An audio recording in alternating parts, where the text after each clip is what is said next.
Folks, it's Tuesday night, which means it's time to submit to the High Council here on World Class Bullshitters. I'm your host, Jeff Hicks, and with me today is my co-host, Caffeinated Wolf. Hey, what is going on, Jeff? Hail to the chat, hail to the High Council. Fantastic show planned. We're going to have a lot of fun. Always is, and it helps we have an awesome lineup. So tonight, first off, we're joined by our good friend. Say hello to Script Doctor. Hello, everybody. So happy to be here tonight. Topics that we've got planned for you are going to be fun and fascinating. Yeah, you're going to learn something too tonight, folks, which, don't worry, it's not boring. And finally, you know him, you love him, he's a big friend of the channel. Say hello to Literature Devil. Hello, everyone. Thanks for having me on. Thanks for joining us, man. Like we keep talking tonight, folks, we got a lot to talk about. We're going to be talking about this race swap and Lord of the Rings, among other topics tonight. So before we do, hit that thumbs up button to let YouTube know that you enjoy our content. And, it's not for our egos, it's to help us fight this algorithm we all work for. One day we'll be working for robots anyway, so why not get on their good side before they press that launch button and Judgment Day hits? Wow. Look, be sure to press that launch button. Damn. All right. Look, I think Judgment Day was what? August something, 1997? So It's going to be about 30 years off. Probably by 2027 we'll be, dealing with our robot overlords. But hey, we got 4 more years of autonomy, folks, so let's enjoy that tonight and have some fun together. Take advantage of it while we can, I guess.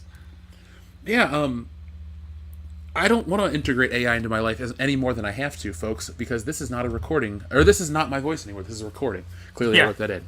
But, so guys, we all game in different ways. We talk about the stuff we love. And I don't know if anyone here plays Magic the Gathering. Does anyone play that game at all? I used to play casually. Not since high school. Little bit. Once. I played it once. Okay, so everyone has played it more than me. I have never even dealt with Magic cards. In high school, people were playing them. I was like, those look like Pokemon cards. They're like it's the same company. I was one of those cool Yu-Gi-Oh guys, okay? Did you have Blue Eyes White Dragon? I mean, who doesn't have Blue Eyes White Dragon? Blue Eyes White Dragon was You the could man. get it as a starter deck. Or the dragon.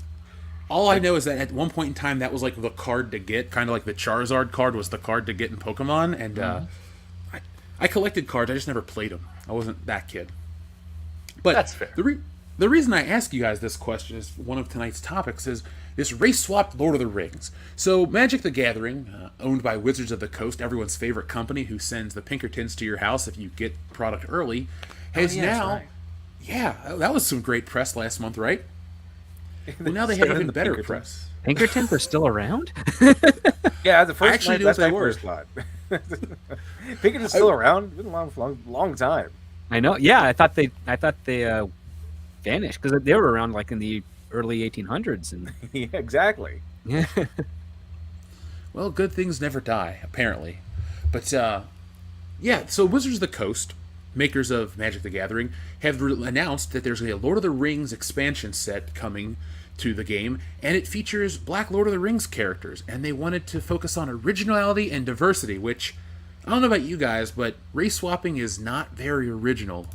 How do you feel about this? Low-hanging fruit, really.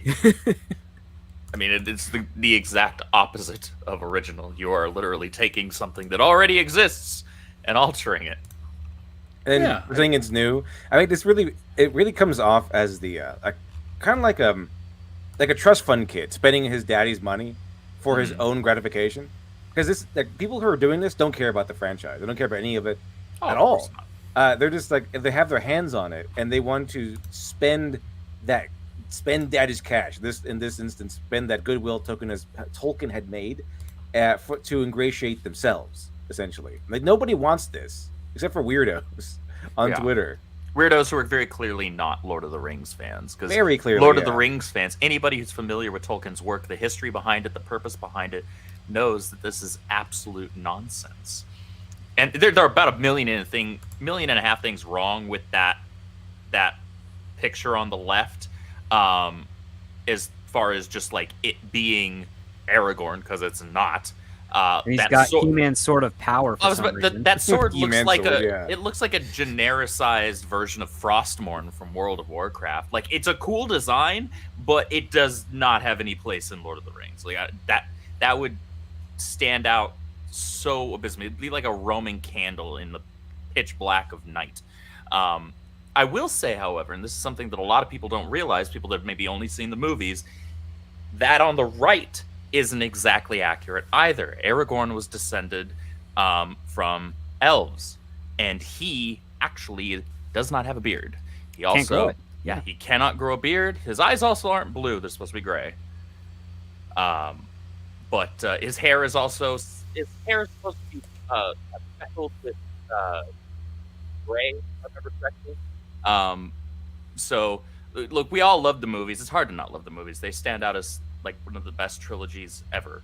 But Viggo Mortensen with a beard is not perfectly accurate to the character of Aragorn either.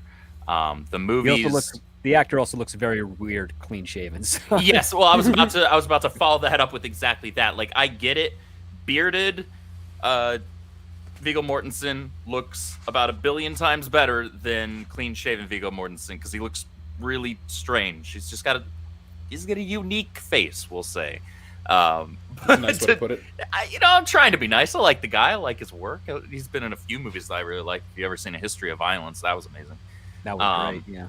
And and it's funny how people on social media are acting about this, and they really just display. This is another case of tourists displaying their ignorance for a property based on how they speak on it. Because the entire point, and I'm sure everybody here can back this up, corroborate it. The entire point and purpose for J.R.R. Tolkien creating Middle Earth was because he was fascinated with language and with mythology, and he could not find the mythologies of his people because they had been destroyed and lost to time and war and all of that. And so he said, fine, I'll do it my damn self.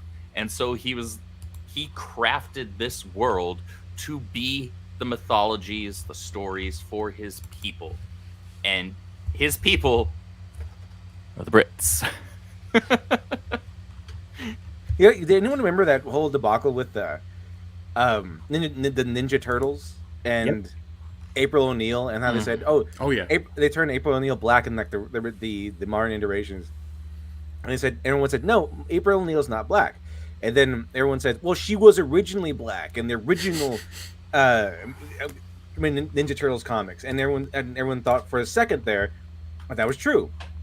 It wasn't true. It was debunked. But the thing is that their whole attempt to justify this switch from the April O'Neil that we know, the brown, red hair, whatever, white woman that we know from the cartoons and everything, their justification was that she used to be black in the original, therefore it's okay that she's black now. That was the justification. It's not a race swap. Actually, turning her white was a race swap because she was originally black. So here, someone actually found the original page where they meet Aragorn. And they said, and it says specifically that he has a pale face. It wasn't any of that J.K. Rowling nonsense where I would never mention the race of Hermione, even though she does.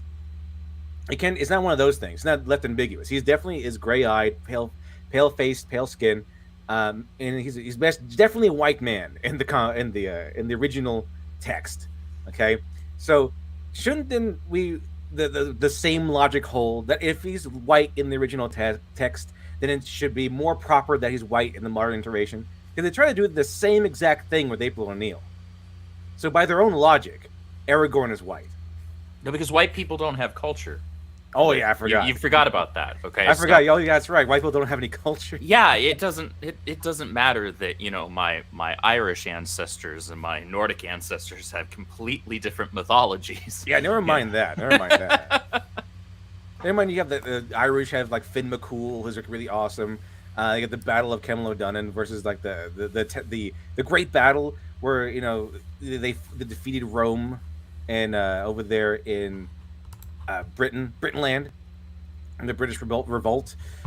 Two cultures, very different cultures, clashed against each other. If you looked at Roman era Britain versus the Romans in that time, they're very, very different.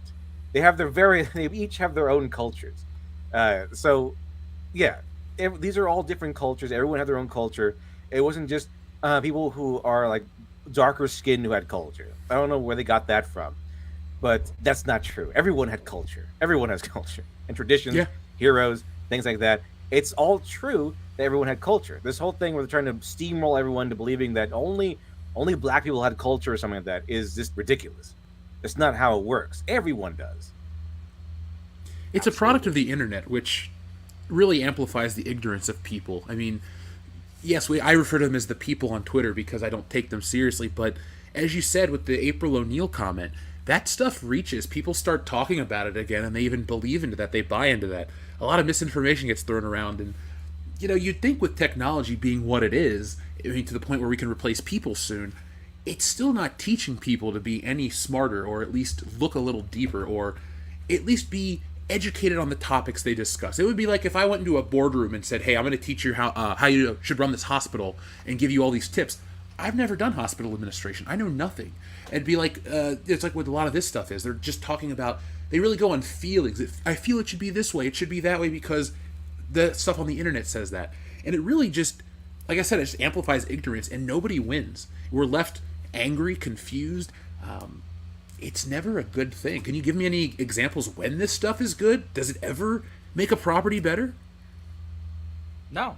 And the funny part about that is that they'll always come back with, oh, well, the character's skin color isn't important to the story. Then right? why change That's it? their go-to. Exactly. Then why was it important to change it in the first place? Then what's the follow-up? Oh, well, the character was created in a different time when there were just so many white characters being created. So, does that mean that you have to erase one character in order to add new ones? Even Stan Lee had that opinion. Well, we can change Peter Parker, but there's no reason to, because Stan Lee knew how to work. Like, he was a hardworking man. So he had the idea of, well, if you want a black gay character, make a new one. Just make one. You don't have to change an old one. They're already established. Just make a new one. And in fact, Stanley ended his little rant by going, "I'll do it myself." Yeah. Yeah. Exactly. Because Stanley would make up like 10 characters before breakfast. It was no problem to him because he knew how to work. Well, yeah, he had a lot of practice on it, and also he had what not many people like to acknowledge is he had maybe about 15 years of failure trying to write romance novels before he started getting into comics. He was a failed cartoonist before that. Yeah, and so like he knew he strengthened the skills that he was good at, and he knew how to work and collaborate with others. But one thing that's actually kind of fascinating within the screenwriting world, at least, is that in a lot of cases, there are examples where in the script the writer intended for people of a certain race to play these types of roles, and then through the process of the audition, there are actors that just don't fit that profile that are way better. They convey the soul of the character. One great example, one of my favorites, comes from Richard Donner, and he is in the process of casting Lethal Weapon, and they're going through a whole bunch of people looking for Murtaugh, and none of them are clicking. And his casting director suggests Danny Glover, and the first words that came out of Richard Donner's mouth were, "Well, he's black," and he just didn't compute because the script said that this was like a middle-aged white guy on the verge of retirement or what have you. And he was just like, well, trying to honor what was done on the script. But the casting director says, I think that this Danny guy could play the role better than anyone else. And this ended up being a funny story that they exchanged, especially told to Danny Glover. And they ended up using that as a joke in the sequel, Lethal Weapon 2, when Danny Glover's character and Joe Pesci go in to try and immigrate to South Africa. Yes! But one man, one vote. That one. But you're black. But you're black, exactly. That was the joke, because at the time it was something that Richard Donner realized. He's like, "What? Yeah, when dealing with casting in regards, it usually is better to go with whoever can convey what the essence of the character is." But the thing is, he's coming at it from the concept of the character, and he's also coming at it from the fact that this is technically an original IP. When he was working on Superman, and Marlon Brando says, "Well, we've never seen a Kryptonian before. Why can't it just be like a donut or a green suitcase or something?" And Richard Donner said, well, the character's been established as this, and kids always gravitate and hold on to their favorite types of interpretations of the character. And he used that phrase because at the beginning of their conversation, Marlon Brando regarded about how inventive and clever children are. And that's how Donner was able to convince Brando to actually show up on set and play Jor-El instead of phoning it in literally and through dubs. because that's where a director of his caliber was able to understand, like, yes, there's authenticity to what the source material was, and we're trying to create an adaptation, maybe play around with how the story is interpreted, but make it familiar enough so that between the mediums, the fans can actually recognize and correlate the what's going on. What you have here now with Wizard of the Coast, and with what they were trying to do to April, and what they were trying to do with Miles Morales, and God knows however many characters, is really just kind of misconstruing the idea of an open opportunity for a market. And instead of creating something new and pushing it and trying to make it the best it can be, they're taking an existing brand and repurposing it to fit a market that has already, for decades previous, not been interested in the character anyways. And if they were interested in it, there'd be no need to change it. So, yeah, exactly. Especially, this is especially effective in like visual mediums. Like I remember as much as I love Neil Gaiman, and I do love Sandman, I did enjoy the Netflix version of Sandman, mainly because of my love for Neil Gaiman. But the thing is, the whole thing where they race swap Death, and it's like that would work if we had no idea what Death looked like. That would work if this was the first iteration of this whole franchise, the idea of Sandman as a whole. But we already know what Death looks like. We know what these characters look like. And in fact, I even go to the whole idea of like the Superman thing, where we know what Superman looks like, and Superman does not look like Nicolas Cage. So it's not a race thing. No, it's not a race thing. It is, we know what they look like thing. And if you're telling us this one person that looks nothing like Superman is Superman, we're not going to believe it. It's not going to work. Even Neil Gaiman before this goes like, Batman is Batman. You can't just dress up a guy in a yellow jacket and give him a pet bat and call him Batman. We know what Batman looks like and who Batman give him is. a pet bat. Yeah, you can't just give a guy a pet bat, call him Batman, and expect us to say, "Oh, that's Batman, the same guy from the comics." No, we know how they act. We know what they look like. We know everything about them because we've seen them in visual mediums. Okay, you can't just like push a random person in front of us and call it the character because it's not. We know it's not. So this whole thing about it doesn't matter yes, it does. It does. The hair matters. The skin color matters. Their build matters. Everything matters if we've seen them before. It's just how it works.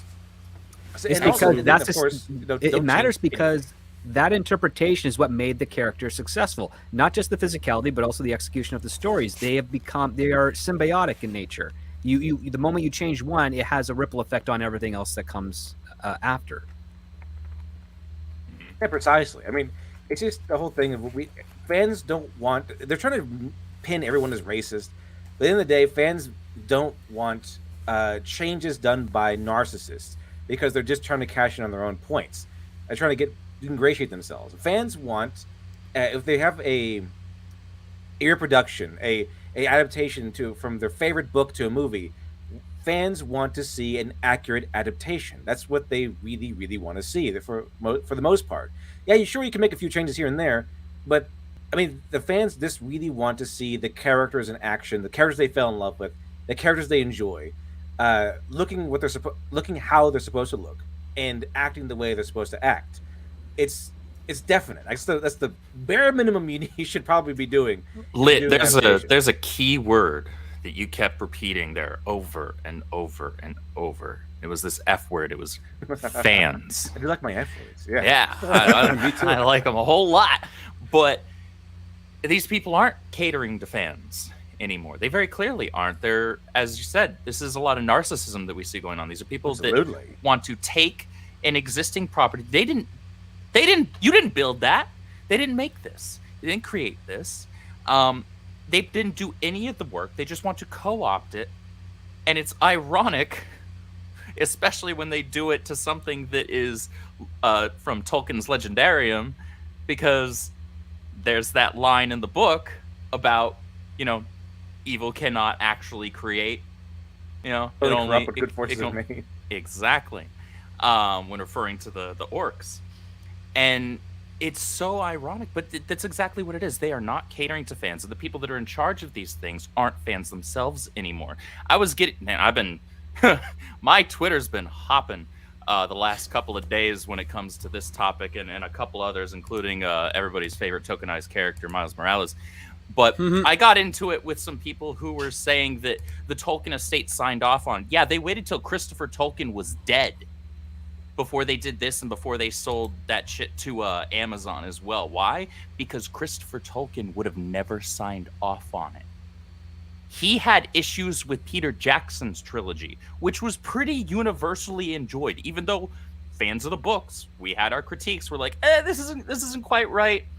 But even then, he had issues with the movies, and he called those issues out. He wouldn't have signed off on this because he was very dedicated to maintaining the quality and the honor of his father's work. Well, yeah, those stories were written for him and his siblings. Like, yeah, they're very personally attached to him. What's tragic is that his own children never cared. No, his own kids didn't give a good goddamn about their grandfather's work, and that's why Lord of the Rings is in the state that it is today.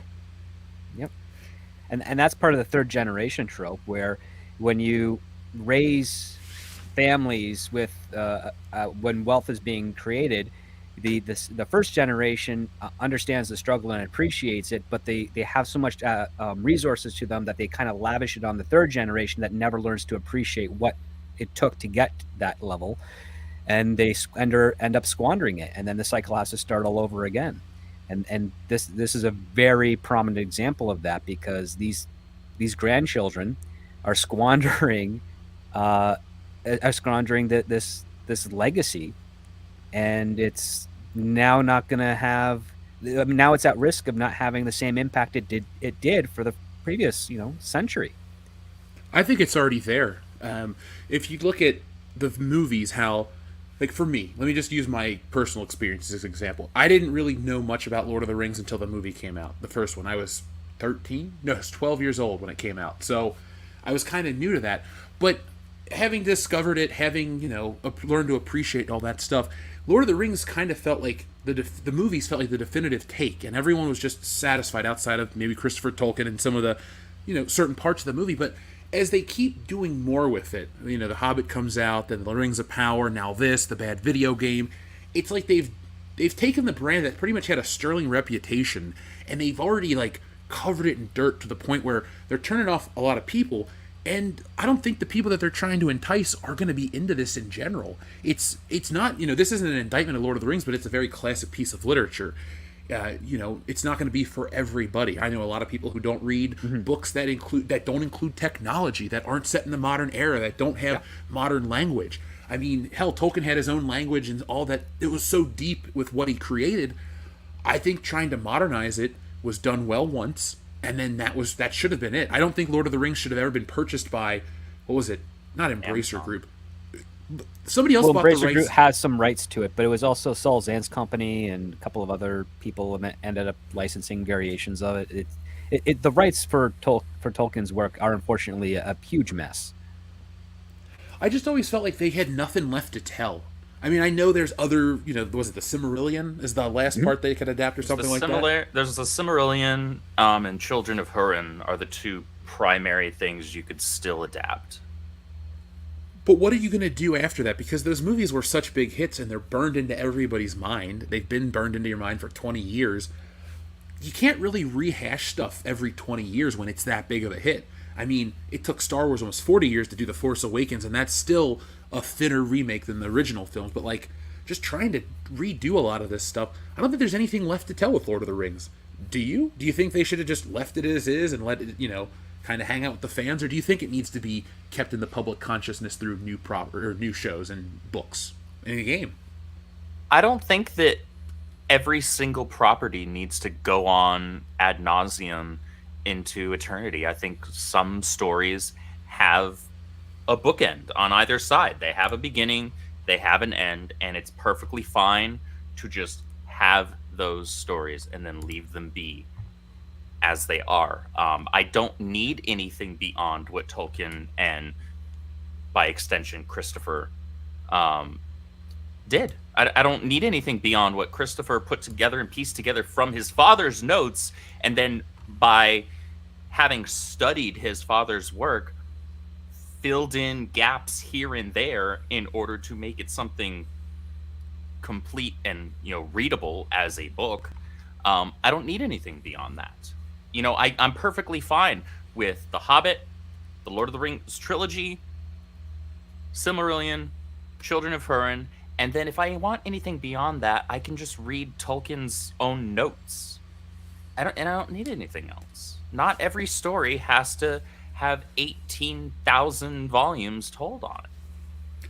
Well, they're not like a comic book where you can put Batman or Spider-Man into 10,000 different issues and it's like, all right, it's just the further adventures of that. This is a nice story, a complete story, kind of like this is a random aside, but it's like with Star Wars, you had your movie stories and then you had your spin-offs with the EU, and those were acceptable and great and everyone was happy with that. That's like the only property, that and Star Trek, a few other ones, but it's like, again, because of my knowledge with Lord of the Rings, it always just felt like a completed tale. It was that was done. It's just greedy, in my eyes. Every time I see Lord of the Rings back out in something else, I roll my eyes, not because I'm opposed to it, but because I think, oh God, what else are they just going to try to get blood from a stone again for? I personally don't think there's any money in this anymore. They're cheapening and I think diluting the brand is what they're doing. Well, by using these characters, they definitely are, because the Lord of the Rings trilogy is itself the epic of this universe. You then have a story like The Hobbit, which doesn't have as high as stakes, but is still relatively enjoyable. But that is also something that you could use as a model for original characters in that world elsewhere on their own little mini adventures that don't have any impact on the rest. But the fact of the matter is that people might not actually be interested in such things. And especially studios or even people who own the rights to it that want to make more money off of Lord of the Rings, they're going to be like, well, if it's not a character that the people recognize, then we don't want to invest in it. And then there's also the risk that, well, how do you live up to someone like J.R.R. Tolkien, who not only created all those languages, but he helped write the Oxford English Dictionary. That's pretty epic. Yeah. I mean, Yeah. And he created an entire freaking language that people have studied. He created a few, actually, if I'm not mistaken. This But is yeah. true. This is true, yeah. I think there's like I need to that do more research about them. this modern mentality that a lot of big corporations have, where everything needs to last forever. Mhm. If you look at it, they don't really make anything new, as we kind of covered earlier. So they really depend on things that already have a name established, that already have been that have a built-in fan base. I know Disney's doing that, so they can't really allow things to end. Everything needs to go on forever, and they kind of condition people to expect more things. I remember during the Last Jedi debacle a long time ago. That whole thing that launched 1,000 ships, made many careers off the backs of talking about how bad it really was. That I'm pretty sure that Last Jedi made more money for the people who hate Last Jedi than people who made Last Jedi. But Changed my life. Absolutely. The thing is, with that, it's that whole debacle. A lot of people defended the Last Jedi by saying things like it's new, it's different, and therefore it's good because it's new and different. And at least it's more Star Wars. So we have this like infantilized idea in some people where they will just they'll take anything as long as it's more Star Wars, as long as it's new Star Wars, as long as it's different Star Wars. When a lot of other fans out there are complaining about it because most of them don't want new stuff or different stuff. They want good stuff, or at least decent stuff. I mean, the thing is, despite what the corporation weirdos and the Twitter weirdos want you to think, the fans are probably the most forgiving and tolerant people you'll ever find for their own properties that they fall in love with. They've taken so much over the years. I mean, I'm a Trekkie, and I had to endure the Star Trek movies, so I still love them after the Star Trek movies. And some of them were good, like the TNG ones were kind of awful. Some of the old school ones were kind of bad. But the thing is, even despite those atrocities, I still love Star Trek to an enormous degree. And I know a lot of people still love Star Trek to an enormous degree, despite those movies. So the thing is, and I know for a fact, Star Wars fans endured the Clone Wars. I mean, not the Clone Wars, but the prequel trilogy. And they endured a few other things that weren't all that great in terms of how the quality of Star Wars. But the fans still loved it. So the fact is, the fans are the most tolerant. And so at the end of the day, they don't want new things or different things necessarily. They want things that treat them with respect, that treat the franchise with respect, the continuity with respect, and keep things rolling along as if this is new stuff. This is new stuff, new Star Wars, and it has to at least be decent. At least be decent. So the whole thing is the fans are rebelling because the new stuff is destructive towards the very franchise they fell in love with. And so it's not just it's new, therefore you need to accept it. It's more, it's different, therefore it's good, and we need to accept it. The fans are rebelling because they don't like that stuff. And the thing is, the corporations keep going along with it because one, they need to because they can't really create new things, and another thing is that they need to make money, and so it's a lot easier to just sail on things that have already been established than to create their own thing, and even easier when they can't create their own thing.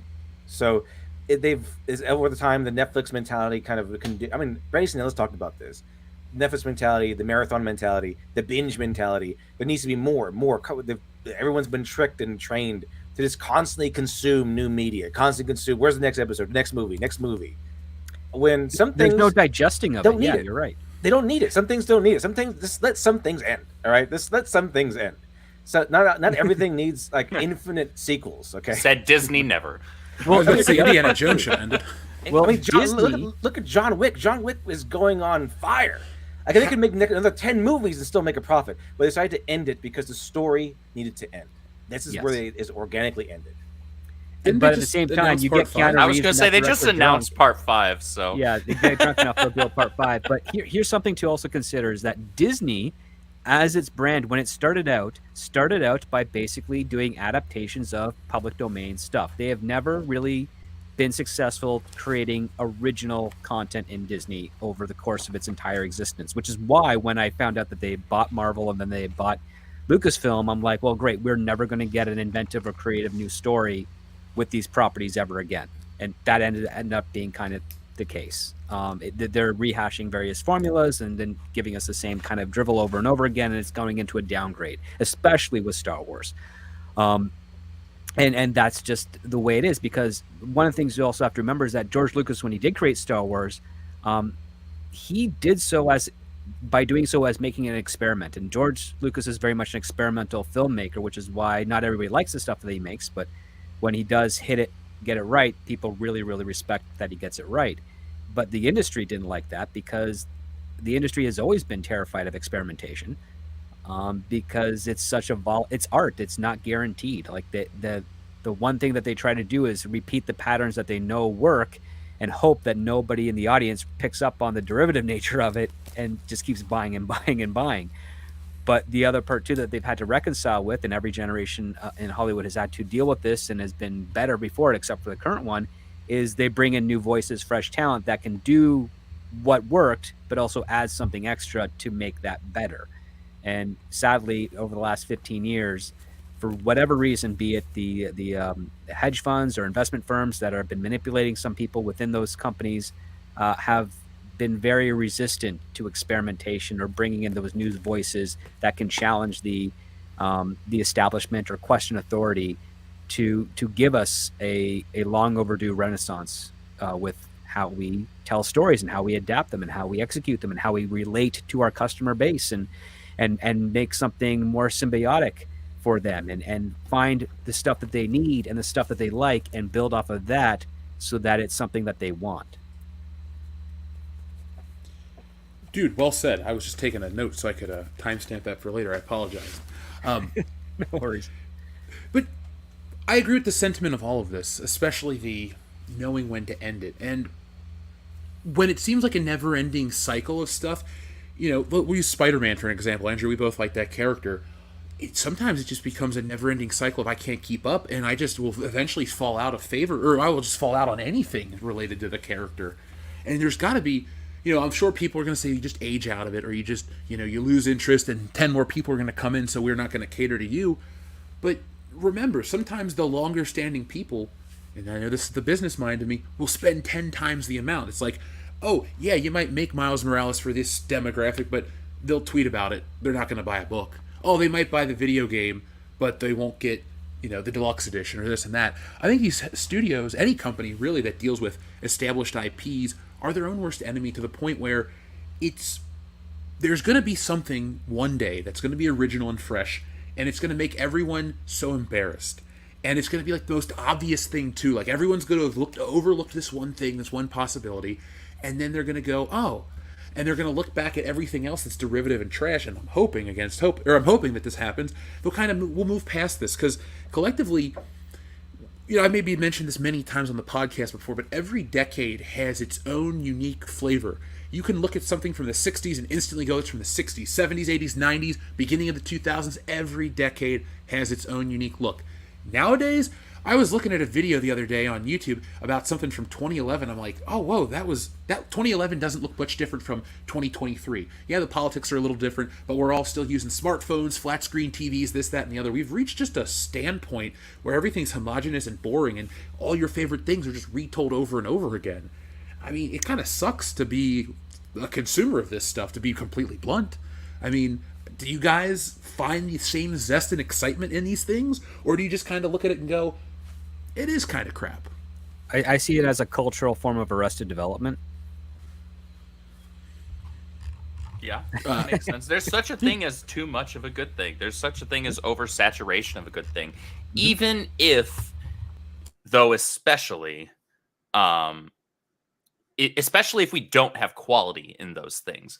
But even if you have things of quality, there is still such a thing as too much. Like, I remember a handful of years ago, this was back in, I want to say, like, between 2019, like, between 2018 and 2021, there were, like, 65 different Spider books happening at Marvel.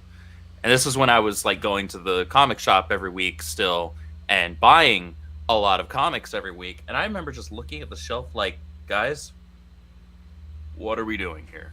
This is not necessary. And the thing is, multiple of those Spider books were Peter Parker, who's, the only Spider-Man anyway. But they had what was it? They had Amazing Spider-Man. They had Friendly Neighborhood Spider-Man. They had Just Spider-Man. They had Superior Spider-Man. Then they had Miles Morales, which is just called Miles Morales. And then there was like 2 others as well going on, including Spider-Gwen, or I forget if they had already started calling her Ghost Spider or whatever dumb shit that they were doing. But it was just complete oversaturation. It's like, what are you doing? This was the same problem that the X books were experiencing, like, in the 90s, which it was just like there was 16 different X books happening concurrently, and people, you can't consume all of that at once, not week after week. Mm-mm. And to add on to that too, we have, and there's a movie coming out soon, we have a movie that's just all Spider-Man. Like, there's no difference or depth. It's like, oh, it's Spider-Man 1, Spider-Man of Earth 27, this and that. It's like, I get the idea of the multiverse, I get the idea of the Spider-Verse, but I look at that as the beginning. I don't want to say the end to sound, like a doomsday prophesizer, but in terms of creativity, it's just the same. There's literally just the same character over and over again. He's got a slightly different costume. They got, a different backstory by a smidge, but it's still Spider-Man. I hate that. I don't like 50 versions of the same characters. I get, 1 or 2, like with DC. DC did it right. They got, old Flash and Barry Allen Flash, or Alan Scott Green Lantern, or Hal Jordan. Like, I get those, that's fine. Or the Green Lantern Corps. It's a space police force, so you're going to have multiple guys on the team, essentially. But it all just kind of rolls back into, I think, the bigger conversation of, like you said, Script, it's a form of arrested development. We're not going anywhere. It's not even exciting to consume anything anymore. You almost feel obligated to just watch this stuff. You feel obligated to buy it, and you don't get any great joy. Look at even Legend of Zelda. For as good as that game is, the new one, it's the same game as the last one. I've never seen Nintendo take such a lateral step in a video game before. It's like, oh man, I'm going to the castle again, the same castle. At least, make me a different game. I'm walking around the map going, oh, I remember this part of Kakariko Village. I remember this rock here. I remember this there. It's like deja vu, but not wanted. I don't know, man. I feel like we can never go anywhere. It's like that scene in National Lampoon's European Vacation. Hey, kids, look, it's Big Ben and Parliament. We're just stuck in that roundabout constantly until we go mad. Clearly, I'm more mad about it than I should be, but that's how I feel about it. I mean, I'm just waiting for something else to change the script a little. Yeah, I mean, it's too much. And there's a dilution that has happened to a lot of characters, a lot of properties.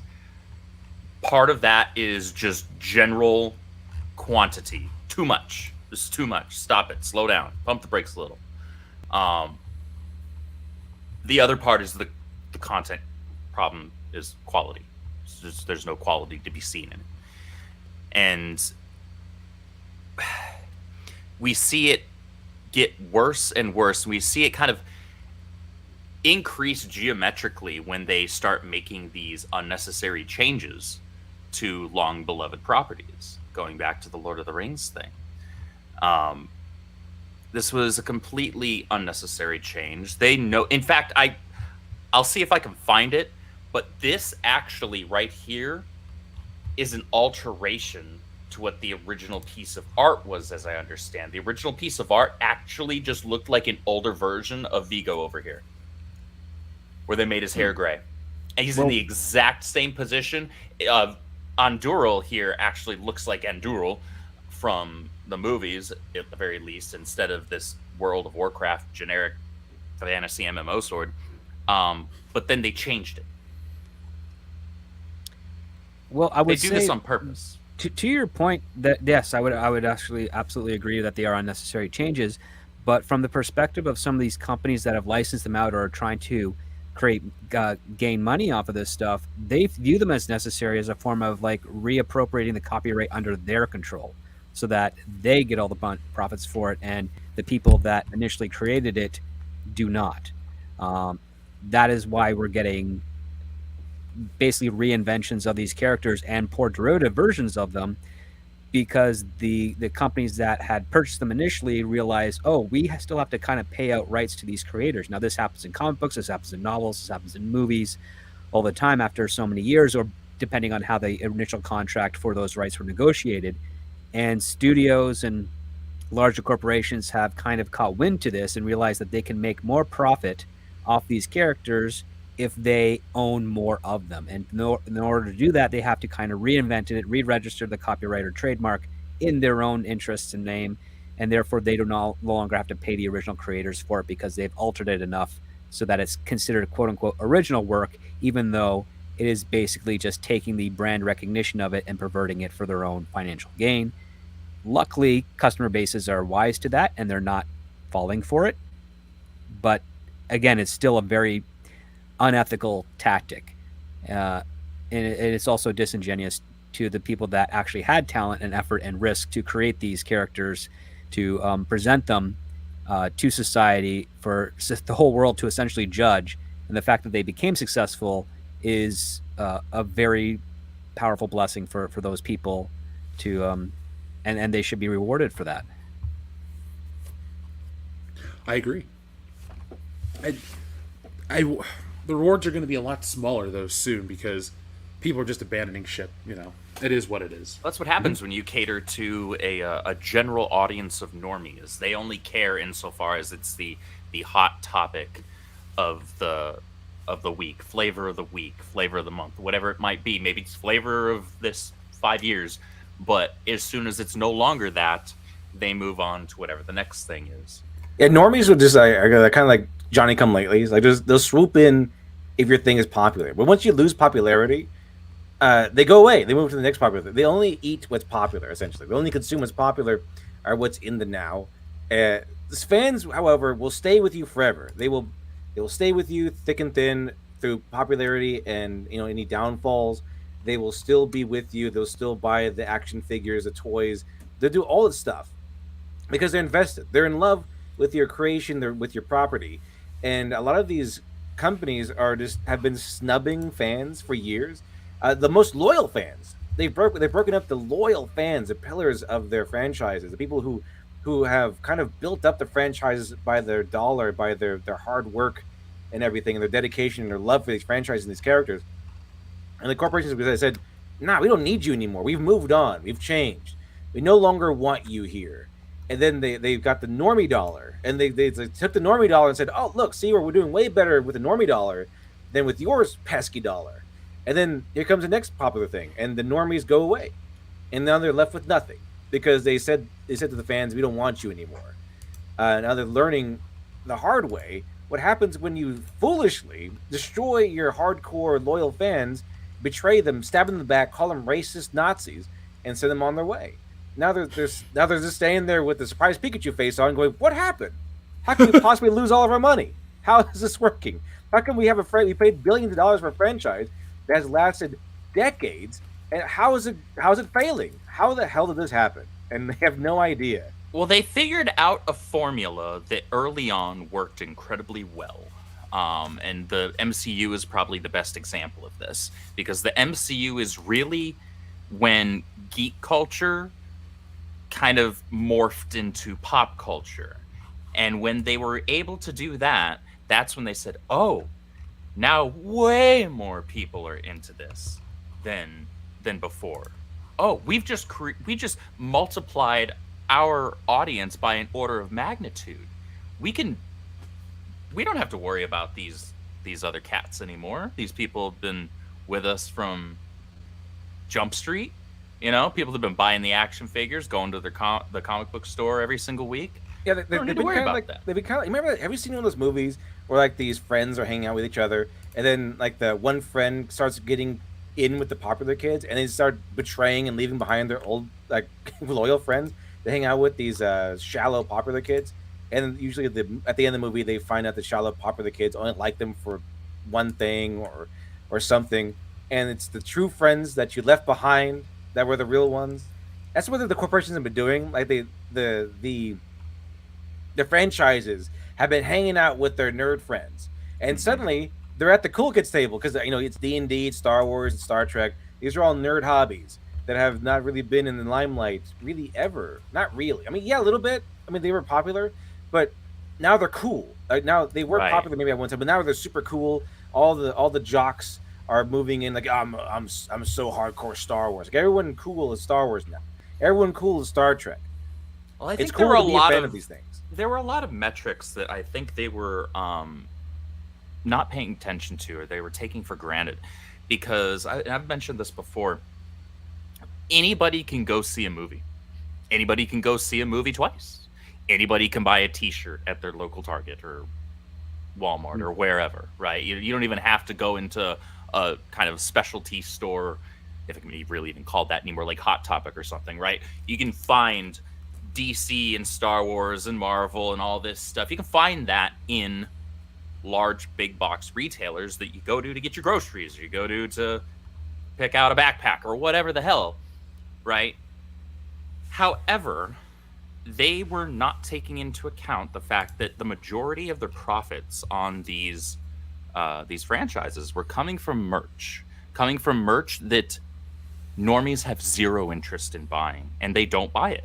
They don't buy action figures. They don't buy the expensive statues. They don't buy, accessories and replicas and all of this stuff that's very highly produced. So at best, okay, so you get your cut of the movie ticket sale, and you T-shirt margins, based on what I know in terms of apparel margins, tend to be pretty solid. I'm sure it is with licensed properties as well. But you're not getting anything beyond that from these other people. You're getting those ticket sales, sure, which certainly looks great at the box office, and that's fine, but it doesn't extend beyond that. And that's why we've seen this for a while it was a steady degradation, and now it has become a steep drop-off for a lot of these properties, because now we're seeing that not even these normies are going to support this stuff at the level or with the frequency that they were before. Because now, one, even they're bored with the content because it's just that bad, and a bunch of them just no longer interested. They petered out. They peaked at Endgame, and that was their one night stand, and then they blitzed.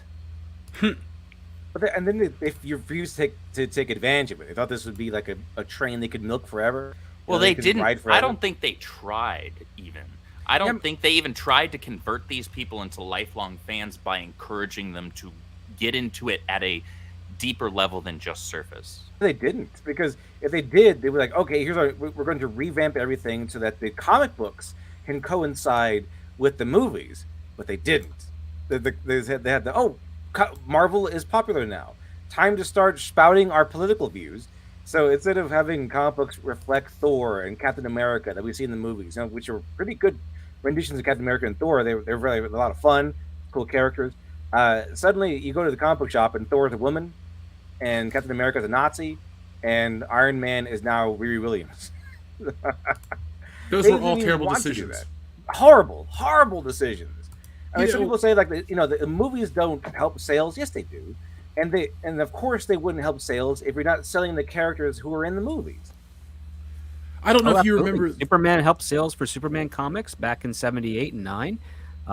Batman helped sales for Batman comics for 3 years around '89 to '92. They definitely had a boost in impact. They knew that, but the thing is that Marvel, they, under the ownership of Disney, they became a lot more greedy, and they were appeasing to what I like to call the disposable culture, the culture that doesn't find any value in anything. They like it and then they toss it away as quickly as it no longer becomes relevant. And what Marvel wanted to do is they wanted to use the brand recognition of Marvel to sell characters that they wholly owned without having to worry about paying the families of the creators or the estates that own the rights to the original characters. And that was basically it. They just wanted to have their cake and eat it too. I remember being a kid. It was a good time to be a Batman fan. He was the superhero. But I do miss the synergy of all that stuff. I've been listening to this book about the history of comics just in general from the beginning till I guess now. But they talk about how superheroes used to be one of the earliest forms of like cross-brand synergy, and how it was Superman back in the 40s, how Superman was on, maybe it was the 50s, but he was on the radio, he had the book, he had the toys, he would appear on the cereal boxes for Kellogg and all that stuff. They all had to tie him into then bring people to read the book. I mean, I don't even think they put in a lot of these movies in the opening credits based on the Marvel comic anymore. I mean, remember how it used to say you can read more of Batman in Detective Comics every month or whatever it was. It was in the credits of all the Batman movies in the beginning. Mm-hmm. It was like you said, it was such a missed opportunity. The only time I can think of Marvel doing that fairly well is when they crossed over Ultimate Spider-Man with the Sam Raimi stuff, because Sam Raimi, Tobey Maguire, and Avi Arad actually appear in the books as themselves to cross-promote the movie Spider-Man, which it is what it is, but it's like, as a kid, I remember going to see The Phantom, and then I went to the comic book store and I picked up whatever was a Phantom book that was out. Like, seeing these things made me want to pick up more and learn more about the character, to the point where I got this Phantom figure on pre-order. I like these characters. This was like almost 30 years ago at this point. But like, you just got to take a little more effort to get these people hooked for life. I don't get why they don't want to do that stuff, because it's not about the superficial nature of the looks or this or that. It's about what makes the characters truly great, their personality traits, how they face adversity, all those things. That's what people can understand and relate to, not, well, this one's got this haircut, or this one's this color, or that one's that. It's like Malibu Stacy, she's got a new hat. Whoopty shit. Like, is it hard to, like, get something a little deeper? Because I don't want to sound like the News Hour with Jim Lair here or anything like that, but, like, for God's sakes, these are comics, these are movies, these are things. They're based off, I've been reading a lot of Thor. It's, it's classic stuff like that gets people hooked. You can find a way to keep people around forever. I just don't know why a company doesn't want to, because as we're reading about all the strike stuff and all the information that's going on with streaming and this and that, and how people are fickle and move from one thing to another, there's no unified thing that people look to anymore. Like, the MCU was it. When Avengers ended, that ended, and now it's just fragmented as much as Thanos snapping everybody out of existence. It's just, I don't know, garbage entertainment. It's a mess, because what ends up happening is that we've got more people in the industry that live by the superficial aspects of society as opposed to the substance, and that's what we're getting. I'm like, everything that you talked about, those characters resonated because there's some substance to them. With regards to like Superman, back in the 30s and 40s, Superman was following the formula that The Shadow established. Like the pulp novels hit, they were huge. They then got radio shows. In 38, Superman hit. It blew up. It got a radio show that started, I think, like 1940 and went all the way into towards the 50s before they started doing their first like television show in like 57, I think, or maybe a little earlier than that. I'm always fuzzy on those years because I wasn't alive then. But the thing is that there were substances to that. The other part too is the limitations of special effects basically said, okay, we can only afford to have Superman fly for 5 minutes per episode, which means we got to make everything around those awesome 5 minutes just as good, if not better. And now we don't have that problem. And now it's like, oh, we don't have to make the characters interesting. We can just use computer-generated images and post effects and stuff and make them fly and throw things and huge explosions and blasts and tiny people breaking the backs of men or monsters 3 or 4 times their size because it's awesome and it's not really been seen before. We can bring the imagination of the comics to life, but we'll take all the action elements of it and we'll forget about the fact that what those action elements mean in relation to the story. What are the stakes at hand and so forth. It's just been abused, essentially.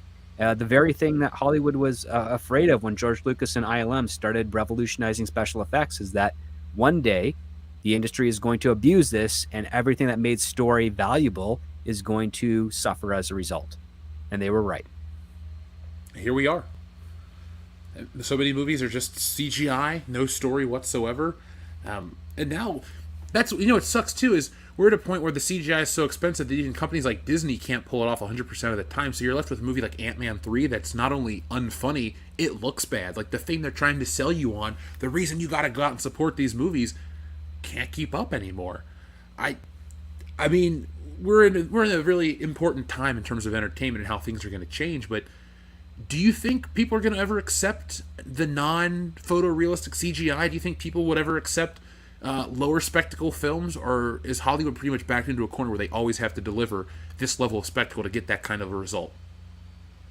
Unfortunately, the pattern is always to go bigger and better. I think as long as they produce crap, they'll have to cover up that crap with lipstick and glitter. Yeah. So they'll have to keep on producing awesome CGI, big explosions, as long as they refuse to produce things of quality. And here we have something that's actually kind of fascinating on the converse side of things, where Christopher Nolan is the type who argues that he's the traditionalist, but he's doing a lot of practical effects. But at the same time, regardless of what you think of him, you can love him, hate him, I don't care. I'm not the biggest fan of his because I find a lot of his stuff is front-loaded with exposition, and in most cases, very hollow at the end of the day. That's aside from maybe The Prestige and maybe a couple other earlier of his short films where he actually had to try and get the attention of the industry. Now he doesn't. Now he just likes to lavish in his own stuff.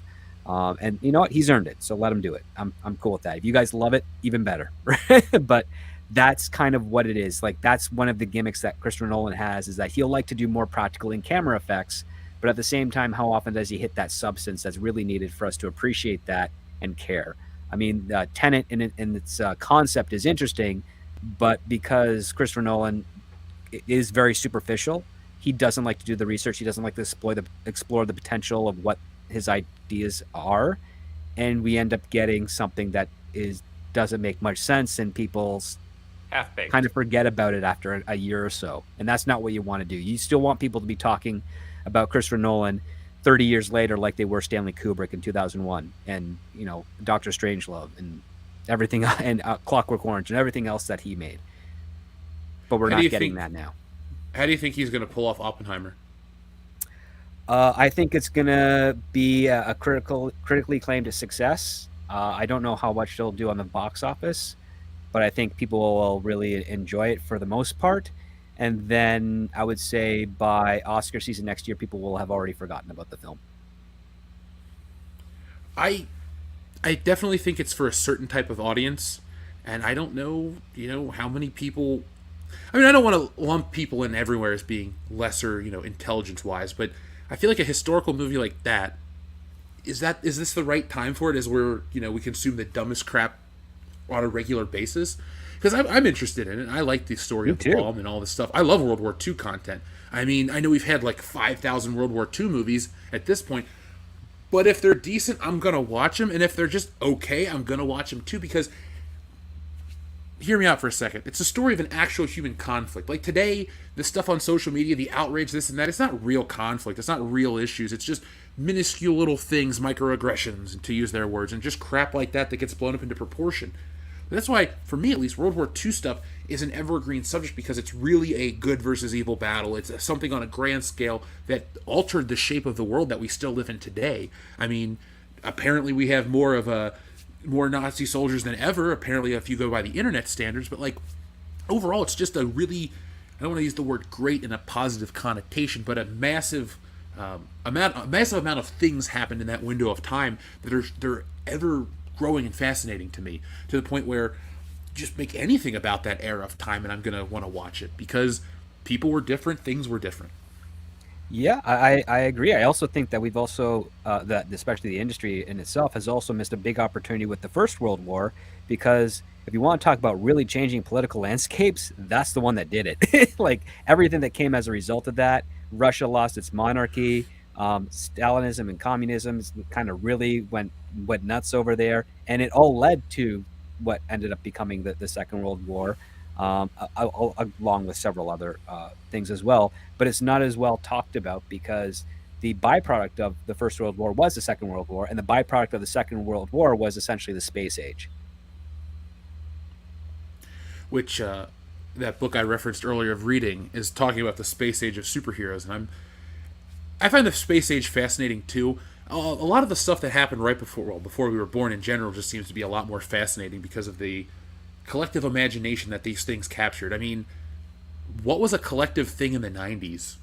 Like, the internet was coming, the end of the millennium, that was about it, right? We didn't have any bigger things that were going on? Yeah, it was kind of just, well, you know what, it was like the comfortable decade. I guess it was. I missed that. Yeah, it was the soft decade that resulted in what we're at now. Yeah. Do you think that's what resulted in it now, or do you think post 9/11 stuff is really what got, like, it's not the people that were growing up that are causing it, it's like the people who's, I don't know how to phrase it. Just keep going, sorry. Well, I'll say this. There were a lot of changes in the way the world invested in things between the 70s and 80s that kind of led to us being almost afraid of imagination in some regards. Whether it be that these changes are made in order to try and quell issues that were happening domestically, or if they're ideological driven or what have you. There's all sorts of different reasons why things changed the way they did. But one thing that you can see a direct difference between the 60s, 70s, and the 80s, 90s, and early aughts is almost no ambition. Like, I don't think of anything really ambitious happening over the last 30 years overall. Like, the internet's not really ambitious. It's just a library access computer, essentially, for everybody to use. AI is the people that are working on it don't know enough about intelligence in general to actually create anything that's going to take over the world. It's all an illusion. It's a very convincing illusion, but it is all an illusion. In fact, current AI models right now are actually just a far more superior search engine, closer to the computer you get in Star Trek: The Next Generation than anything that could actually be considered Skynet. So I'm not too worried in that regard, but I'm only, not in regard to the technology itself, I'm only worried in how some of the people with a lot of money and resources are going to use it for themselves and maybe whatever schemes they have in there. But I'm trying to think, well, what's the last great ambitious idea that the Western society really kind of shared and saw as like, yeah, you know what, we are good enough to do that. We can strive for this. And it wasn't something that was going to compromise the individuality of people as well. Like, that's what the space race to the moon was. Everybody got around that and it's like, yeah, let's see what else is beyond there. Let's see what we can find on other planets that might inform more about ourselves and our own planet. And that ended up being abandoned because there was other crises happening earthbound, and people's attention got diverted away from that, and they stopped looking at the stars in the sky and started looking at the stars on their screens. Well said. Yeah. Now, well said. guys, we're going to continue our conversation, but we do have an audience out there who's been very patient and sent us some messages. So let's check in with them, and then we're going to continue this one on because, like we said, folks, this is going to be a fun one, and you might learn something too. So, our friend Shrubbles08 gave us a word of the day, and that word of the day is AIDS. Disney Star Wars. Raise AIDS in the galaxy. Debbie does AIDS. Ooh. How Stella got her AIDS again. Oh, and a fistful of AIDS. That's sad. I don't want to know how Stella got it. Yeah, how did... I The also hateful don't AIDS. want to know how that fistful of AIDS... The hateful AIDS. A whole fistful. Yeah, that's I don't really want my brain to go there. Don't worry, we won't make you suffer. Thank you, Shrubbles08, though. Folks, make sure you send in your titles to Shrubbles08. Well, I was reading some earlier in the chat, but like I said, we were kind of on a good flow, and I didn't want to disrupt that. But yeah, folks, check out the chat from earlier, and thank you to Shrubbles08 for all the words of the day you send us here on World Class Bullshitters. TLJ Screwjob says, YouTube ate this last Tuesday, but Jeff answered. Thursday, Fuck, Marry, Kill, Scorcher 6 Global Meltdown, The Fatties Fart 2, and Satan's Alley, starring five-time Academy Award winner Kirk Lazarus. So we're all familiar with Tropic Thunder, correct? Oh yeah. What's your favorite fictional trailer from Tropic Thunder? I think it might actually be Satan's Alley is probably my favorite one because it makes fun of the Oscar bait films. But Scorcher stuff, that is really brilliant. I'd actually pay to see a Scorcher movie, like a clear parody. But that's the one I would pay to see. Yep. Anybody else, guys? Sorry, it's a Fuck, Marry, Kill. So it's you're gonna fuck Satan's Alley, you're gonna marry Scorcher, fuck Satan's Alley, and kill the fatties. Then Yeah, the Fatties is clearly an obvious a Nutty Professor Eddie Murphy thing. It wasn't too original. The other two were actually quite brilliant. Those movies, the Eddie Murphy Nutty Professor ones, were funny back then. Mm-hmm. And it's not that the humor hasn't aged well in terms of like, oh, it's offensive or anything like that, because I don't find comedy offensive ever. But I don't know, man. It's just one of those things. It's like a very much a relic of the past, where the actor playing 10 different, characters on screen in fat suits. It was fun, but I think it's a very played out trope. Do you guys still think there's life in it? I mean, one thing you can say for the Nutty Professor that unfortunately led to Norbert. I forgot about that movie. I'm sorry. Thanks for reminding me. I think I paid to see that in theaters in high school. Ooh. Yeah. No, I mean, it's a gimmick. And it's definitely something that can help sell a movie in today's climate where actors like the idea of being able to play multiple roles and, it strokes their ego to show off their level of talent or in some cases their lack thereof. But yeah, it is. I don't think it's really necessary. I also don't like the idea that you're kind of preventing another talent from being able to get a job to play opposite this character who is just really playing opposite themselves. It's very masturbatory. I'm not a fan of that. That was probably the last time Eddie Murphy was super relevant, was when he was doing all the clump stuff, right? Because it was like his last innovation. Because I always enjoy. Yeah. I think for as much as I have a lack of enthusiasm about the clumps, I do like it when Eddie Murphy did that back in Coming to America. That worked well because it wasn't every character. He only did it in a couple scenes, like the barbershop or at the the church gathering in the middle of the movie. Mm-hmm. But it's like, you don't want a whole film of that. It's like, do you really want a whole movie of Short Round? No, he works fine in Temple of Doom, but if you gave him his own movie without Indiana Jones, you'd be like, what the hell am I watching? It'd be a little off because you still need that handing of the torch, so to speak. I think the best version that Eddie Murphy did of the multiple roles, aside from the Coming to America, was probably Bowfinger. Oh yeah, I love that movie so fucking much. Mm-hmm.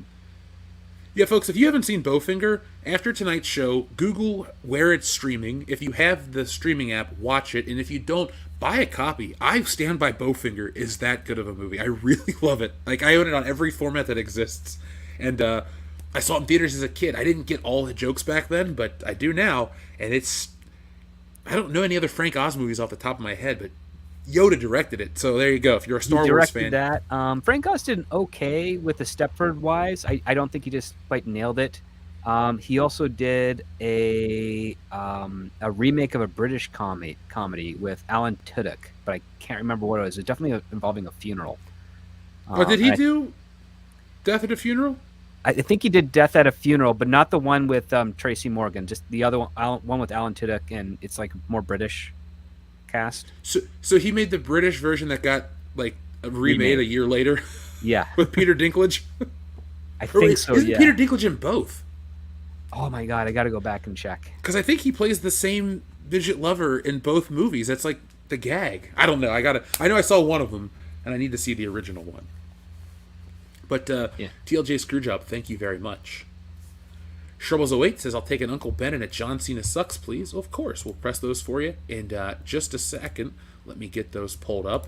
Now, remember, folks, if you're a Spider-Man enthusiast, what you may see may harm you emotionally. Or if you're just a person with a heart and soul, you might be heartbroken with what we're about to show. So I apologize in advance for any of those fans of your old uncles. But here we go. Who's that Pokemon? It's Uncle Ben. Terrible. Hey, it makes me laugh every single time. Like, folks, I wish you could, because our audio cuts out when I press the button, but that Who's That Pokemon music always makes me chuckle. That's not my favorite one. It's me, Austin, but that one's is a damn good one. And now, folks, we always give you this warning here on the channel because you might be wearing headphones, and this is an audio alert. Our friend Shrubbles08 requested the John Cena button, so get ready, because it's going to get loud for a second. Who's that Pokemon? It's John Cena!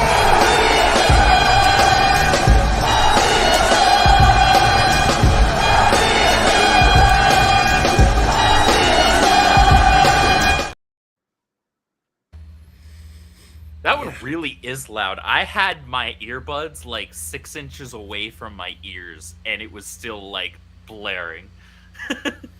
Yeah, I had to. It's John Cena audio is from a specific video. Have you ever heard of that video where a radio station pranked a woman on air? Yep. Okay, yeah, I know folks, exactly what you're talking about. Dude. When that went viral, I about lost it because I have my opinion on John Cena. People know I don't really like the wrestler, but like the actor somehow. And somebody getting trolled with that John Cena prank. Damn it, is it still golden to me? If I ever am down, I'll just play that and laugh. Especially the way Lady freaks out. There's no wrestling happening in this goddamn house. Like every fucking time.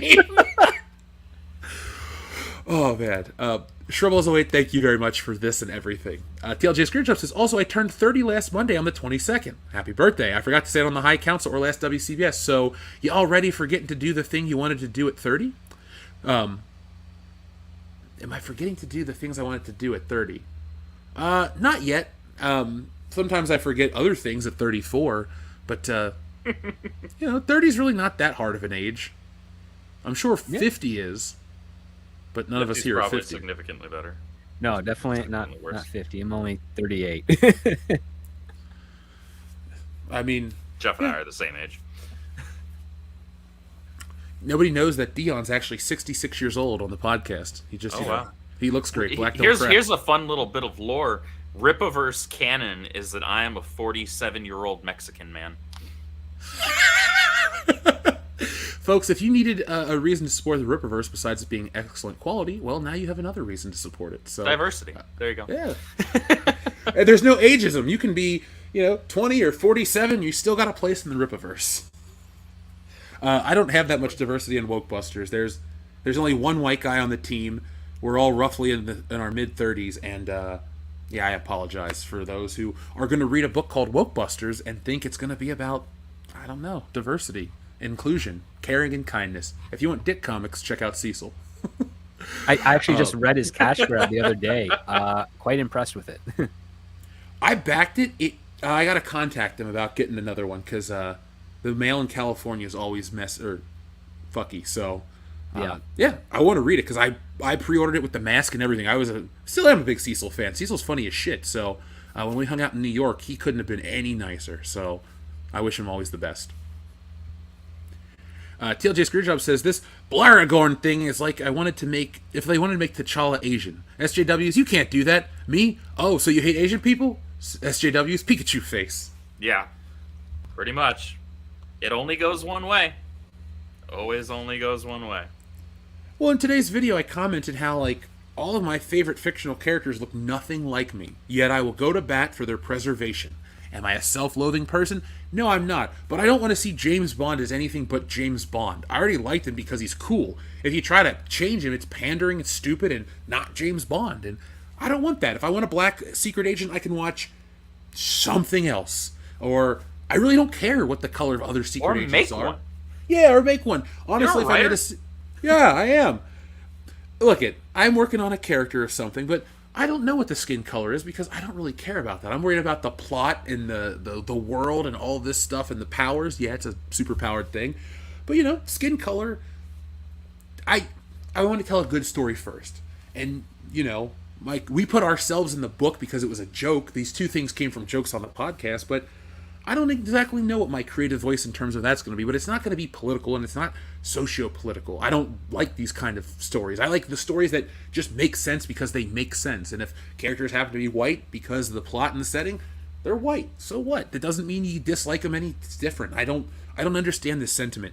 It really just comes from people that don't understand how to create stuff. I mean, all of us here have written and done stuff like that, so we understand the process. That's why I think we roll our eyes so hard at some of these stupid decisions and stupid takes, because it's like, especially somebody like Script, who's had more experience, is going to look at this and go, well, that's not how this works. That's not how you would approach it. Because, I mean, people come to you because of your expertise on these topics. So, I mean, this stuff has to bother you doubly as much. It disappoints me more than anything, because it's like, really, I'm not get mad. this opportunity. I'm disappointed. You get That this hurts worse. great opportunity to contribute to something, and this is what you give me. Like, seriously? Like, do you know how many people that don't have anywhere near your access or skill, that maybe even don't even have your talent, but would work so hard to not do what you just turned in because they wanted to impress, or they wanted to do something that was that showcased their reverence for this opportunity? And instead, this is what you turn in. I mean, this is why I'm always upset when I see $200 million movies. I'm like, you don't need to spend $200 million to make a good movie at all, ever. That is, and worst part is that if you do, I better see every single cent on that screen, and you never will. And, I mean, and if you spend $200 million on a movie, it better be perfect. And yeah, it never look is. at Endgame. That movie was $300 million or something like that, or some kind of crazy amount. High 200s. And even the Star Wars. Look at The Force Awakens. The budget's like $350 according to Google. What on screen looks like that? The CGI's okay, but there's like nothing impressive. The sets are oddly restrictive. Realistically, anytime where it's not a CGI scene, it's like a hallway or a courtyard or a corridor or something. I mean, or a I'm cockpit. trying to think of like, think they back don't look to any Star better. Wars. The original Star Wars, $10 million in 1976, which was still ridiculously cheap for a film back then. And if you wanted to, like, appropriate that type of logic and the pay rate and stuff to today's standard, you're still looking at maybe $75 million to make the equivalent of Star Wars. And Yeah. you don't. Everything nowadays is inflated CGI budgets. Mm-hmm. I mean, I understand marketing is expensive. I mean, believe me, I understand that very well. But I don't see how they spend that much on marketing these movies, because I consume all sorts of media: traditional media, new media, digital media, print media, all that stuff. I don't even see ads for half of this shit anymore. It Well, just that's because comes and it marketing goes. actually is less on the domestic market and more on the foreign international. And not just the exchange rates, but also getting permission to rent space for advertisements such as posters, billboards, bus terminals, commercial ad space on networks and affiliates internationally. It's basically a negotiation, and these foreign companies try to get as much money as they can out of the studios to do so, because of the digital age. You now have more access to distribution than you ever did before, and it's a lot cheaper to distribute. But because it's cheaper to distribute, these countries are like, well, then since you're saving money on distribution, we can then ask for more money on advertisement. And that's why the budgets inflate. And that's why at the turn of the century, you could accurately say double the budget of the film would be invested into marketing. But because things are more easy and accessible, and countries are developing more technologically speaking now, they're able to charge more. And so currently it's like 2.5 to 3. I predict in maybe 5 to 10 years, it might be 4 times the budget in order to market a tentpole film internationally, because so many countries are going to ask for more money to do their ad space because there's competition. If Disney's like, oh, we have a Star Wars movie we want to do, and Warner Brothers is like, yeah, but we've got a Dune franchise that's really successful, you're now going to have a bidding war over like billboard locations. Oh, yeah. I guess that does make sense. And it's crazy to think about, too, because for the longest time with, marketing a big budget film, usually it was safe to at least assume, all right, so you add about half again the reported budget for the movie, and then you got your actual budget, or kind of in the ballpark, because they don't usually tell you that marketing bit. And now for it to get so insanely high, especially considering the cost of some of these films that are coming out now, I mean, you keep looking at, as you said, Script, a lot of these Marvel movies coming out of Disney, what, 200, 250, 300 million dollars? Really? And then you look at it and you're like, I'm sorry, you spent how much money on this? And this is what I'm looking at right now? Like, you're looking at the CGI for Ant-Man 3? Some of that is horrible. How did you spend so much money and pump out such shit? They were in a rush with that one, it seems. Well, they basically reshot 90% of the movie between December and its actual release date. But it's been pretty consistent in that direction, though, for a little while now, where we see these big budget films, and you'll have some scenes where the CGI looks really spot on. You're like, okay, that looks good, that looks blended. And then you just have other scenes where you're like, wow, that's like 2003 The Hulk. Oh, It was 2003, right? You're 100% correct. That movie was... That was one of the great disappointments in superhero cinema for me, because I'm riding high off Spider-Man. Daredevil was just okay, and then you go to see the Hulk, and I was like, "What?" I was like 14 when I saw that movie, and I wasn't cussing that much at that age, but I was like, "What the fuck did I just watch?" That movie is so dumb on every level, and then the CGI, man, it looks bad, but it's not that bad to look at, like, from an academic standpoint. It's kind of fun to watch, like. This is what animated Hulk looks like in the real world. But I agree with you, the comparison. It is not a... It's the worst Hulk movie. I know people like to shit on The Incredible Hulk with Edward Norton, but I think that's a good movie. I enjoy it. I think just on its face, I think that's a good movie. You can make, judgments about certain characterizations here and there. That's why I always, when I'm talking about these things that are adaptations of these properties that I love, I like to grade them on two different fronts. One being kind of the more objective critique, is like, okay, how is this as a movie? How does it function in a 3-act format? Does the dialogue feel natural? How is it on a technical perspective? As far as the cinematography, the effects, all of that stuff, the performances, things that you can be pretty objective about for the most part, things that are very measurable. And then on the other side, I'm like, okay, now how is this in relation to the thing that it's supposed to represent, right? I would say that, like, for example, The Dark Knight is a fantastic movie. It's not a very good Batman movie. I agree with that. And there are many examples of this where I would it gets two completely kind of disparate ratings from me, where it's like, I acknowledge that this is very good. Like Aquaman, for example. Aquaman was fun as heck. I love that movie. However, it's not a good Aquaman movie. That's not Aquaman. It's the best thing I've ever consumed with Aquaman, because you need to read Jeff Johns' New 52. I've read that. I did like that. I gotta say I did enjoy that, but I don't really remember. Okay, I don't remember either the comic or the movie that well. I just remember watching Aquaman, going, I would drink a beer with Jason Momoa because he's kind of cool, and that scene in the bar makes me laugh. And I liked the stuff between Tamara Morrison and Nicole Kidman. Yeah. I don't really remember most of what goes on in that movie. I just kind of remembering a feeling from, what is that, 6 years ago now? Yep. 7 years ago at this point? 2018, I think, yeah. I'm just remembering how I enjoyed it, but I could not tell you what, like, critically about it. The same thing with the Aquaman books. I enjoyed a lot of that. I enjoyed a lot of the early New 52, and then Didn't Darkest Night predate New 52? Blackest Night? Uh, Or is it like right in it? Blackest Night came before New 52. Blackest Okay. Night was the event that followed Flash Rebirth. Okay. And the other one's from Flash. So that was pre-Flashpoint. Was Blackest Night the one where like everyone dies and they come back as Black Lanterns? A lot of people died. Yeah.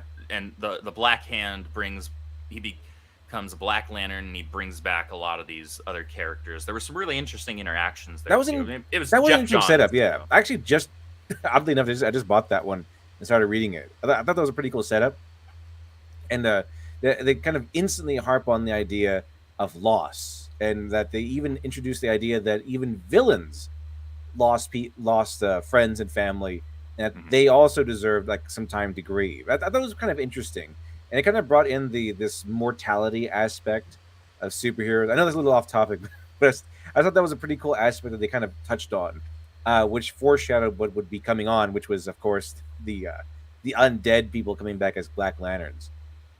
Mm-hmm. Yeah, it was a really interesting concept. It was well executed. It was very well received. But I mean, it was Jeff Johns when Jeff Johns was pretty much at his peak. You know, he was coming off of, a handful of years prior. He had done, Green Lantern Rebirth, and then did Flash Rebirth, which was really well done. And he had done, what was it? He did Stargirl, didn't he? Yeah, he did Stargirl. Jeff Johns is one of those people that he has immersed himself in the DC universe. I don't think there's anybody that understands its lore better, and its history better, and a lot of its characters as well. On top of that, just from individual levels, when I read a book that is him writing Hal Jordan or Barry Allen or some other characters, I know that that's the character that is on the page. It's not somebody inserting their own infantile, insufferable bitch ass into Batman. I'm actually reading Batman. Oh, Tom King-ish, huh? I'm glad you got the reference. He's the worst modern Batman writer, correct? Yes. Actually, overall Batman writer, I'd argue. Ooh. Yeah. I'll just go with you because I haven't read enough Batman in my life, but he's pissed me off more than anyone else. Dude blocked me on Twitter when I called him out when he tried to compare himself to Frank Miller and Len Wein and a bunch of other good writers. He tried to compare himself to Len Wein? Yeah. He thinks of himself as the freaking current modern day Alan Moore, and he's not. No. Alan Moore at least knows magic. Yeah. Yeah, fucking Mad Wizard of go Comics. back into your hobbit hole, Gandalf. Alan Moore can grow facial hair. Tom King can't. That seems to be a trend with a lot of these people. If you can't grow a beard, you're just not that good. Tom King thinks Tom King is the kind of guy who'd be nominated for 2 Eisners and then have like a crisis of conscience if he only won 1. That's Tom King. Like, he's so awful. He doesn't deserve. He doesn't deserve anything. He's terrible. Has he won an Eisner? I think so. He gets upset when he doesn't win enough. I though. think he was. I might be misremembering. He might have been nominated for one for his. He's currently nominated for an Eisner. Which miniseries? How much did was that cost him? Like, did he have to get his old CIA buddies to blackmail people for this, or? Well, I mean, you never know. Well, he writes what they like, and right now they like drama, subversive nonsense, deconstructionist crap, and basically whatever Tom King writes, they like. It's not like they like Tom King. It's just that Tom King writes with the kind of stories they enjoy. Yeah, Tom King also turned Wally West into a mass murderer, so he can go fuck off. I'm trying to think who my number one most hated comic writer is. Is it? It's not Brian Michael. It's fucking Dan Slott. I hate that guy's work with a burning passion. Like, I would never. This is about his writing, not him as person. But like, god damn, do I hate his shit. Like, he has ruined my favorite character. And people want to say, oh, but Jeff, Mephisto, and this, and Joe Quesada. Nothing is as bad as Dan Slott because his shit has stuck around because people on the internet like it. And it's like the worst version of Spider-Man. It erased the good shit. And now we're just stuck with his bastardized version. And what the hell's even going on with Spider-Man now? He got cucked out by other guy. But their fucking kids are dead now, so that's cool. For the comic book characters, not real children. I don't want people to mistake that. Yeah. But like, I love Spider-Man. I can't pick up a book to save my life because it's shit. And they brought back my favorite artist. Like, that's saying something when I'm not buying a Romita book. Like those two guys are the ones that made me want to be artists. That's And your guy. Ramita and his kid, right? Those two are like legends. Yeah, very rarely is a father-son duo that iconic. Like, there are other artists that have sons or daughters that do stuff. John Buscema, his granddaughter Stephanie's an artist, but she's not John Romita Jr. level. That dude was as prevalent as his dad was. He's worked on just as many big titles, just as many big crossovers. He just didn't have the corporate job that his dad did as the art director, who really finalized the Marvel house style. So it's like you could even have a great debate who had a better career. I might even argue that Junior had a better career, even though he's not my favorite of the two artists. But my favorite Spidey interior artist, without question, is Ramos.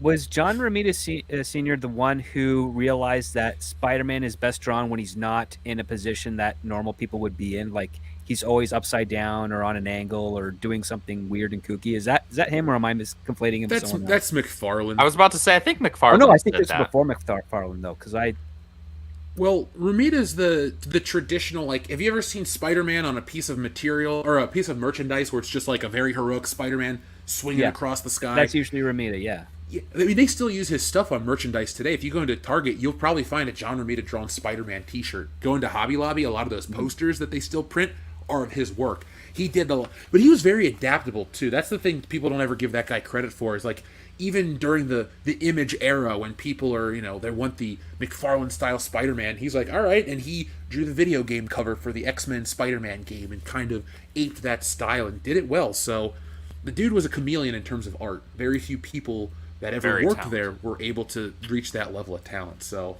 he's my number one person I'd love to meet. He's very old, and I don't think it'll happen, but if he ever shows up at a con, I will go anywhere in the continental United States on a day's notice to go meet that dude, because that's the last remnant of the Marvel bullpen. Like, Gil Kate's not an original guy. Stan Lee, Jack Kirby, they're all gone. Maurice Severin. But John Romita Sr., if you're a comic book fan and you don't know that guy's name, go look up his work. Then you're not a comic book fan. I was gonna say that, but like, I go to conventions and I'll drop the line I'll say something about Jack Kirby, and if people don't know who Jack Kirby is, I don't really want him to like hang out at the table. It's like, it's not about. I don't want to catch showing whatever you have.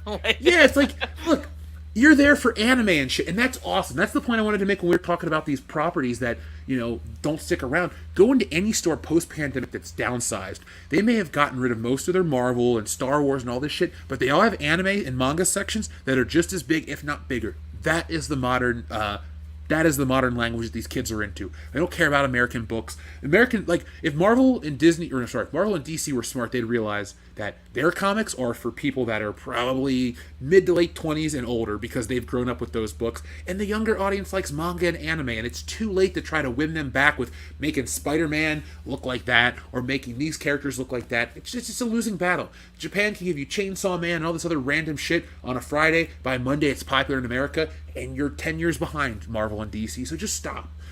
Cater to the audience that's actually wanting to support your brand. Don't fight them on Twitter. Don't call a bunch of racist bigots. Just give them what they want, and they'll buy your shit. Because kids are going to buy other shit. They're not going to come rushing out, I saw a Marvel movie, I'm going to go get all the books and action figures.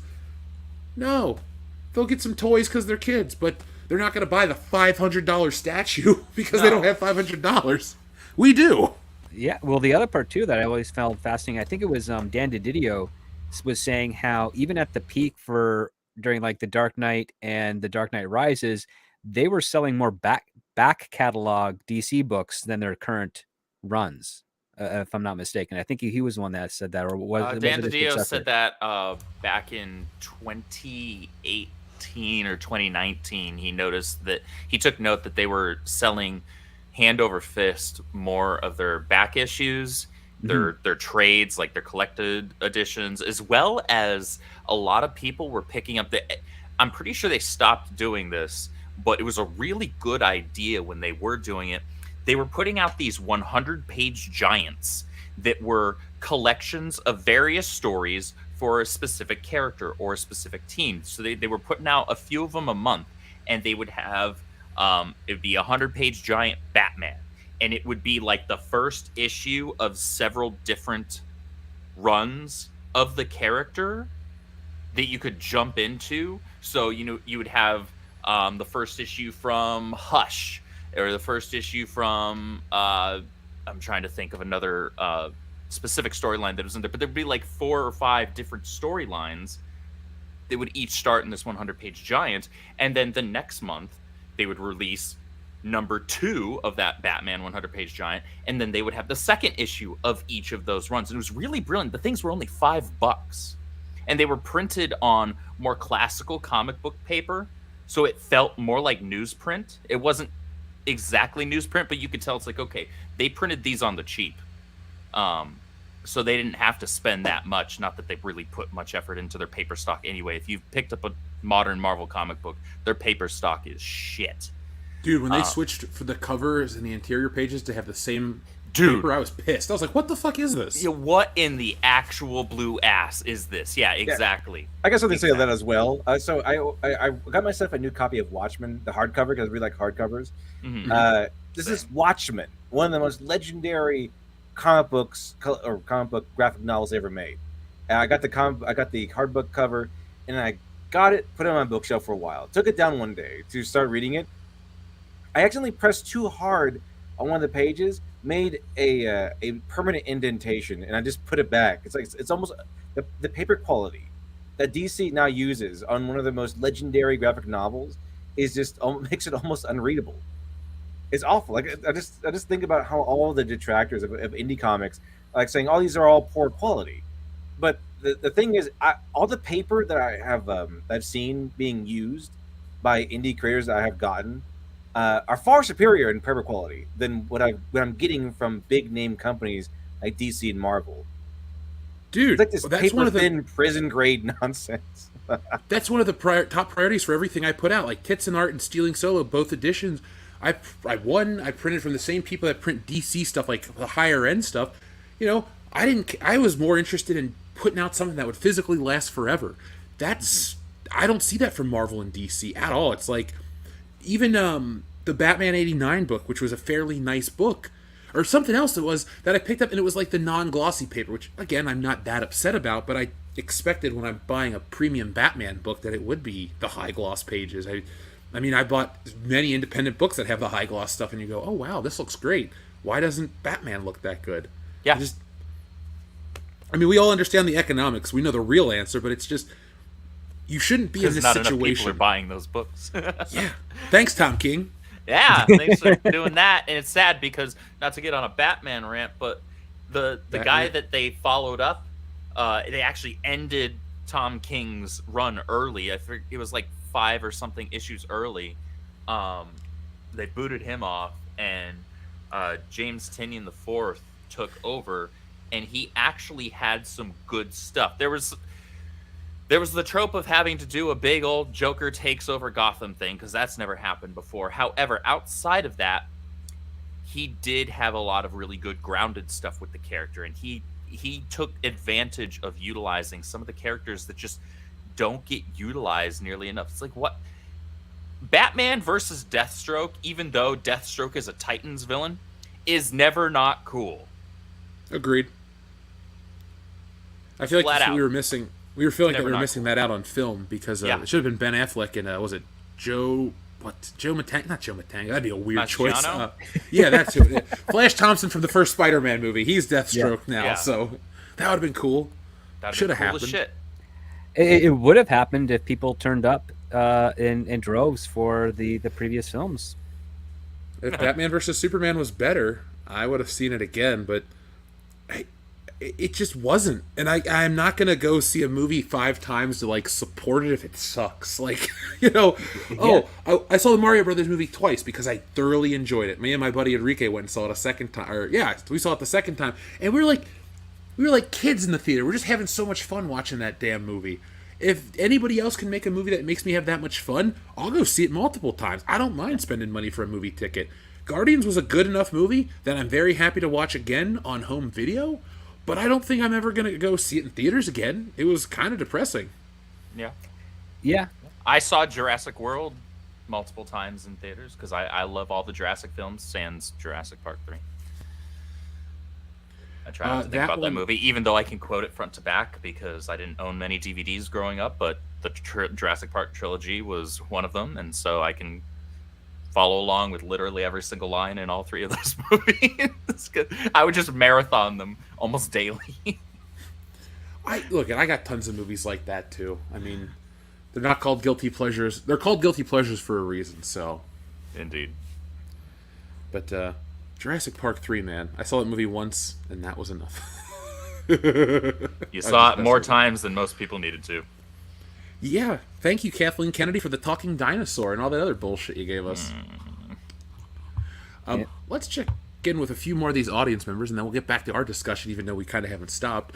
Thank you, folks, for joining us this evening, and thank you for everyone who supports the channel through the super chats, through the views, watching in the future. Remember, folks, the best way to catch us live is catch us live, so you can get in on the fun and have great conversations in the chat.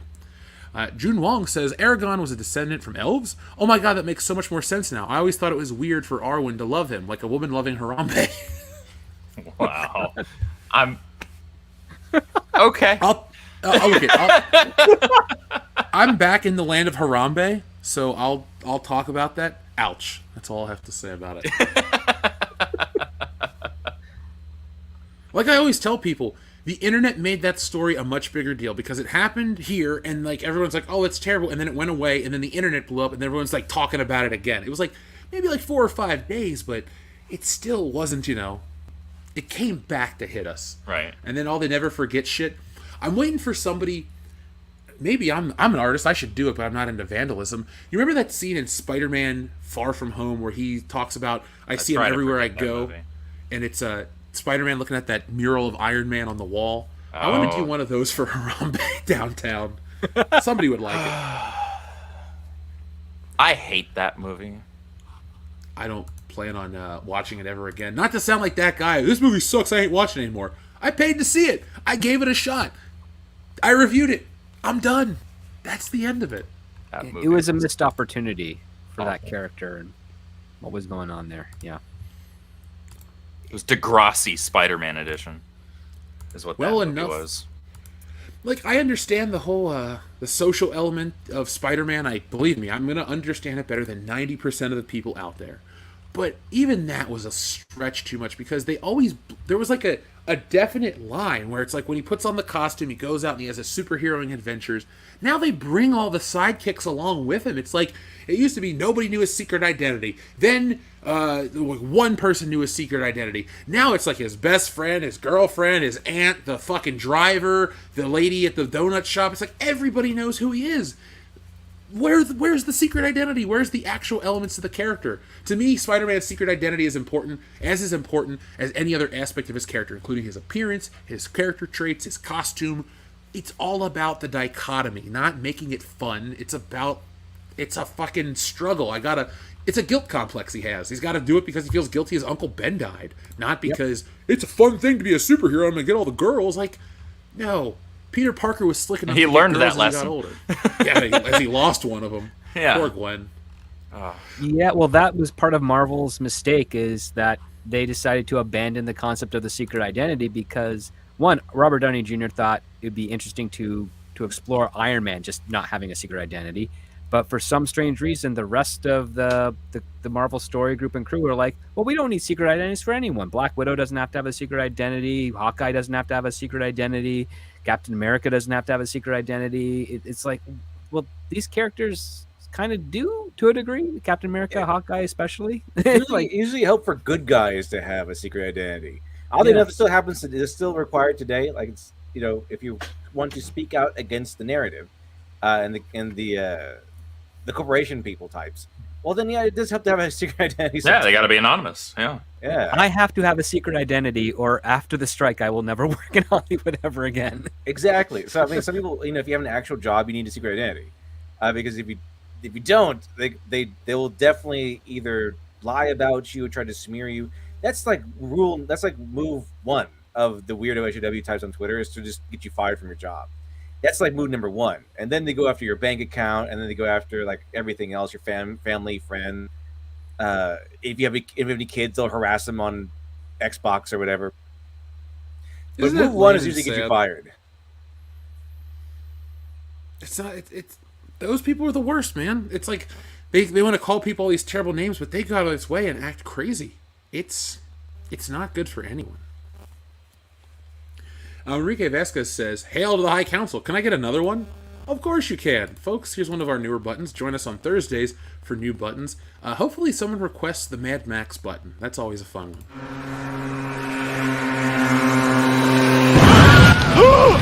Another one.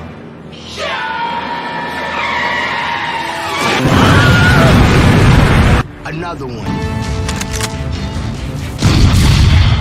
Another one.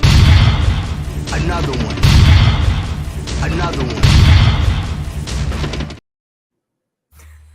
He's gone. Gosh. I should actually look up who that person was. Nah, because then I'll not want to press the button anymore. Thank you, Enrique. Folks, we'll read this next one, and then we're going to get back to some of our topics, and then we're going to continue on with you guys. Adam Wofford says, Tolkien was working on telling a story about two blue wizards that went to the east. There you could have had the Black King of Men that fought against the Dark Lord. That would have fit in with lore. Have you guys ever heard about this one? I remember about the Blue Wizards, but I never heard about this tale. No. Yeah, I think it's an unfinished piece in his notes. At least that's what's coming to mind at the moment. But I mean, yeah, there are a lot of things you could have done with the Easterlings, because not that it is actually canonical within his lore. Not all of the Easterlings followed Sauron. Not all of the Haradrim. You can do something with that, and nope, too hard, too much effort. We'll just. I should read it. I should read his notes. His notes are. I mean, it's Tolkien, so it's very well written, very thorough. He is wordy.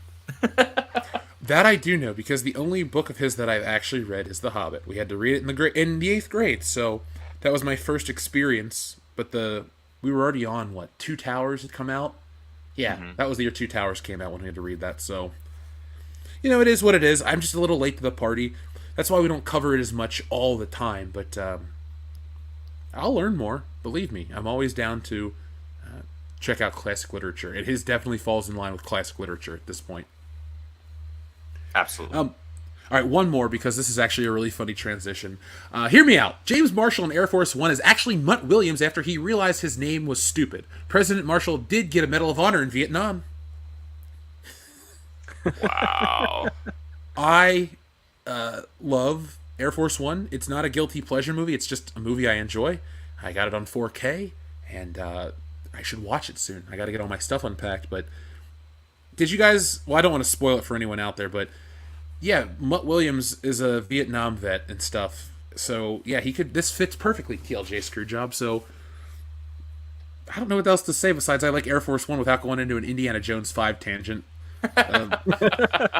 I've made a video about the plot leaks. I did an entire reading of a plot leak summary. So if you guys want to see the movie without seeing the movie, you can check out our video. It just dropped on Friday afternoon. It's doing very well, so thank you to everyone who's checking it out. I don't know if you guys have had this recently, but I've had to fight a shitload of copy strikes from bullshit third parties. I've won every one, but it ruins... It's like every time I put out something, you've been struck for this or that. Yeah, it's like, and what your the hell? monetization, because they hit you basically right away, and it's that first few hours where you get the bulk of your views, unless your video just has insane legs, and those aren't common for that to be the case. So yeah, it screws you over, and there's no way to get that back. It's like, oh, thank you. So like, y'all were wrong, but I'm still screwed. That's cool. Look, I'm not going to be litigious or anything like that, but it's so dumb. They're like, you know what they keep trying to strike me for is my elevator music that I use in all my toy videos. And the toy videos always had the legs, so it's not really an issue, but it's like, I've used the same music for 4 years. How all of a sudden are you going to try to claim this when you're not even giving me the right information? So by the way, folks, if you're a YouTuber or want to be a YouTuber and you want to learn how to fight these, save all the URLs for the music you ever use in the video, and then when somebody says, oh, this is my music, you go, no, it's not, it's from this source, you put the URL, they'll back down, because then they're trying to claim that they've stolen other work, and it's a slippery slope that these people never want to go down. So That has been Jeff's advice for the day, how to win over a YouTube copy strike. So the last thing I wanted to ask you guys about Lord of the Rings before we move into a few other topics is, do you think this is actually going to be successful? Or do you think this is just more of a show to get people talking about something and then they're just going to forget about it? I mean, here's the thing. This is an expansion for a trading card game set or trading card game. So, as far as its success, that's going to be based on, I think, two things. One, how good are the cards in terms of, for use when playing the actual game, and you'll get your hardcore players trying to get those cards in order to win tournaments and win money as a result. But you're also going to have to take into account the number of potential legitimate Lord of the Rings fans, because Magic the Gathering it's fantasy, it's high fantasy. Lord of the Rings has a lot of that in it, and so there's a lot of crossover there. And if you end up pissing off enough people where there was that crossover, they might say, yeah, these cards might, when they release the previews for the set to see, oh, okay, so these cards are worth getting because this does this and blah blah blah, they might kind of triage that and be like, you know what, it's not worth it. This disrespected something that I love, and so they can pound sand. So it's a hard thing to really gauge because there is a lot of crossover there, just as there would be with, like, say, Dungeons and Dragons. However, I will say, in kind of segueing to that, or rather piggybacking off of that, Wizards of the Coast has been hurting with Dungeons and Dragons as of late because they had that BS at the beginning of the year with their OGL, and tried screwing over content creators, and their how do they movie try flopped. to screw them over? So I honestly don't know. I'm just asking for the super short version is that when D&D, I forget when they created the OGL, but it was quite a while ago, long time ago. What that essentially did was it allowed other people, other creators, to utilize their base framework for Dungeons and Dragons, and then apply that to their own creations, and apply that to, because you could go on Kickstarter, Indiegogo, or wherever, and look up like tabletop gaming, and there will be people putting out 900-page hardcover tomes of campaign material and things like that they crafted utilizing the D&D system specifically, and sometimes utilizing some parts of its lore here and there. Well, Wizards of the Coast had earlier this year said that they were going to be making changes to that, and effectively what it wound up saying was that those content creators were going to have to start paying a percentage of that to Wizards of the Coast. Not only that, but Wizards of the Coast was going to monitor and police the types of content that they could create. What? Yeah. And that's just a small part of it. And there was this whole big uproar on social media for a month straight. And they wound up recanting on that because they saw their sales slump so hard and so fast, and all of their competitors experienced increased sales on the level of, I think their major competitor is called Pathfinder, is what it's called, and they sold 6 months worth of stock in less than a week. Like they were sold out of most of their physical products for a while because people said, "Fine, fuck it, I'm done with you," and they put their money where their mouth was and said, "Fine, I'm not giving you my money anymore." And that unfortunately carried through to the D&D movie, because any D&D fan worth their salt otherwise probably would have went and saw that and had a good time, because it's actually a well done movie. And it actually, and it has a lot of like smart choices and smart lore, at least insofar as like anybody who has been a part of a long time D&D campaign will take note of things in that movie and be like, I've done that shit, or experience some sort of a party dynamic. There was a lot of great stuff in there, and that movie did not do well because the customers spoke. No, I just didn't know any of that because I knew the movie didn't really perform to what people wanted, but I've heard nothing but good things about it. A couple phone calls, I was around for some reviews and stuff like that too. Like, yeah, somebody called me to tell me to go check out the movie because they enjoyed it that much. So I mean, that's rare that I get a phone call, to hear about a movie. I guess I'll check it out on Paramount since I have that. But yeah, give it a watch. It's a fun watch. It's a really fun watch. And I enjoy you don't have to know actors. Yeah, you don't have to know piss all about D&D to just enjoy the movie.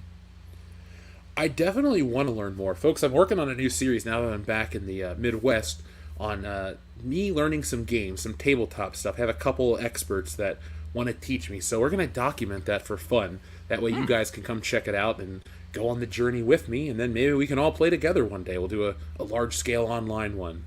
Who knows? But yes, that is something I'm working on currently. I also, too, if you'd like to help us develop some new stuff for the channel, over on our Patreon page, we have a post asking what you guys want to see more of. And quite a few people answered instantly. We're already working on some recording dates for that stuff. And go over there and have your voice heard. And we'll be putting the content here as well as other platforms. So if you want to be a producer of WCBS, you know what to do, folks. But I just wanted to know, because my question about the success of this stuff is, I never see any of these weird changes ever bring in the big bucks, no matter what it is. It could be a game expansion, a movie, a comic book, this and that. It's like not all press is good press. Even though they want to tell you that, I don't agree with that. Bad press is bad press and will eventually come back to bite you on the ass. So I think personally, I'll never touch a Wizards of the Coast game for a couple things they've done in the past, but the Pinkerton thing was just kind of like frustrating. It's like, why would you go that deep? It's just something broke streak date. Get over it. I always thought the Pinkerton thing was like an early sign of like dystopian meddling with corporations. It's like you always see in those dystopian movies where like the corporation will send like a big army after you or something. This is kind of like an early version of that, but it's like the ridiculous 2020 version, where it's not the cool cyberpunk version. It's our clown world version, where it's like it's Wizards of the Coast. It's not some like PMC sending a military after you or something like that because you stole their access codes or something. It's Wizards of the Coast sending the Pinkertons after you. It's like a clown company sending like this private security agency, firm. yeah, after you over trading cards.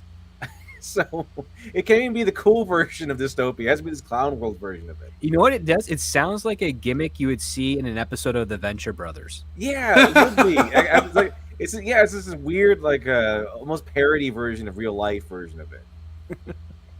Well said. You don't have to ever make a parody of real life anymore because real life has become the parody. I mean, this is the stuff, like you said, it would be on Venture Brothers. It's stuff we'd joke about on a podcast. Oh, I should do this or that. No, you can't top that. So I think the news can be the most interesting place to look for information or entertainment. Having read a lot of history and weird stories when I had the luxury to travel prior to the pandemic, one thing I've learned is that humanity in general is a parody of humanity. Like, we're a ridiculous species. Oh, dude, we are.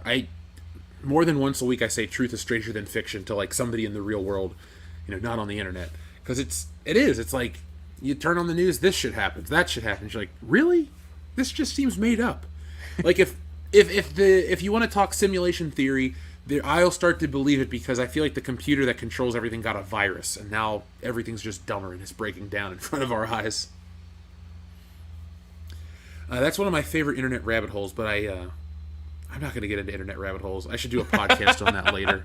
Lost Media is my internet rabbit hole, dude. I will watch that shit for hours on end while I'm working on books.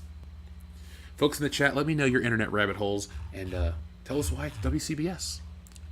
Omar, yes, any chance for Good Morning Pop Culture? Dude, I'm getting stuff set up. I just bought a new desk, a new chair. I'm probably going to start it Monday without a camera, but in the coming weeks, I'm going to do it on camera. I have a new setup. I got a team of people working with me now because I'm back in this part of the country. And so you'll be not only hearing Good Morning Pop Culture, you'll be able to watch it. And I'm still going to start it early like I used to because I work better that way. Get it done in the morning, get on to the next topic, the next piece of work to do. So just be on the lookout, folks. We'll offer the new GMPC shirt. We'll have the new GMPC mug. And you can join me when I drink out of new pop culture mugs, have all sorts of topics, new segments, everything like that. So check it out. Be on the lookout. Yeah, man, I'll have to have you come on and co-host an episode with me if you're ever up early enough. We'll hang out. We'll do some cape shit just as a small segment if you want. You let me know, and I will be awake. All I need is my coffee. Dude, that was me this morning. I don't know what happened. I feel like I got beat up in my sleep. I woke up, I'm just like, oh god. But that's being 34 years old. Apparently, I get beat up in my sleep. I am very fortunate that I do not need coffee in order to function in the morning, or coffee at all. Rub it in, all right? I never tried it during the years where I had to cram and whatnot. I just pushed through. All my other friends got coffee and they became very addicted and dependent on it. And I don't blame people that do, because I've seen it turn people around within minutes. And it's like, yeah, I also just love the taste of coffee. Good coffee. That's where not some garbage. Like don't give me some garbage coffee. Give me good coffee. Yeah, that's where it comes from for me too. I mean, I developed the reason I drink black coffee is, I'll tell you this story, is because of James Bond. In one of the movies, he's like, I want coffee very black, figs and yogurt for breakfast. And I'm like, all right, I'm going to try black coffee because that's how James Bond drank it. And I was like, yeah, I kind of like it better this way. So, but Andrew, I'm with you, man. I want good quality beans, a good roast, all that stuff.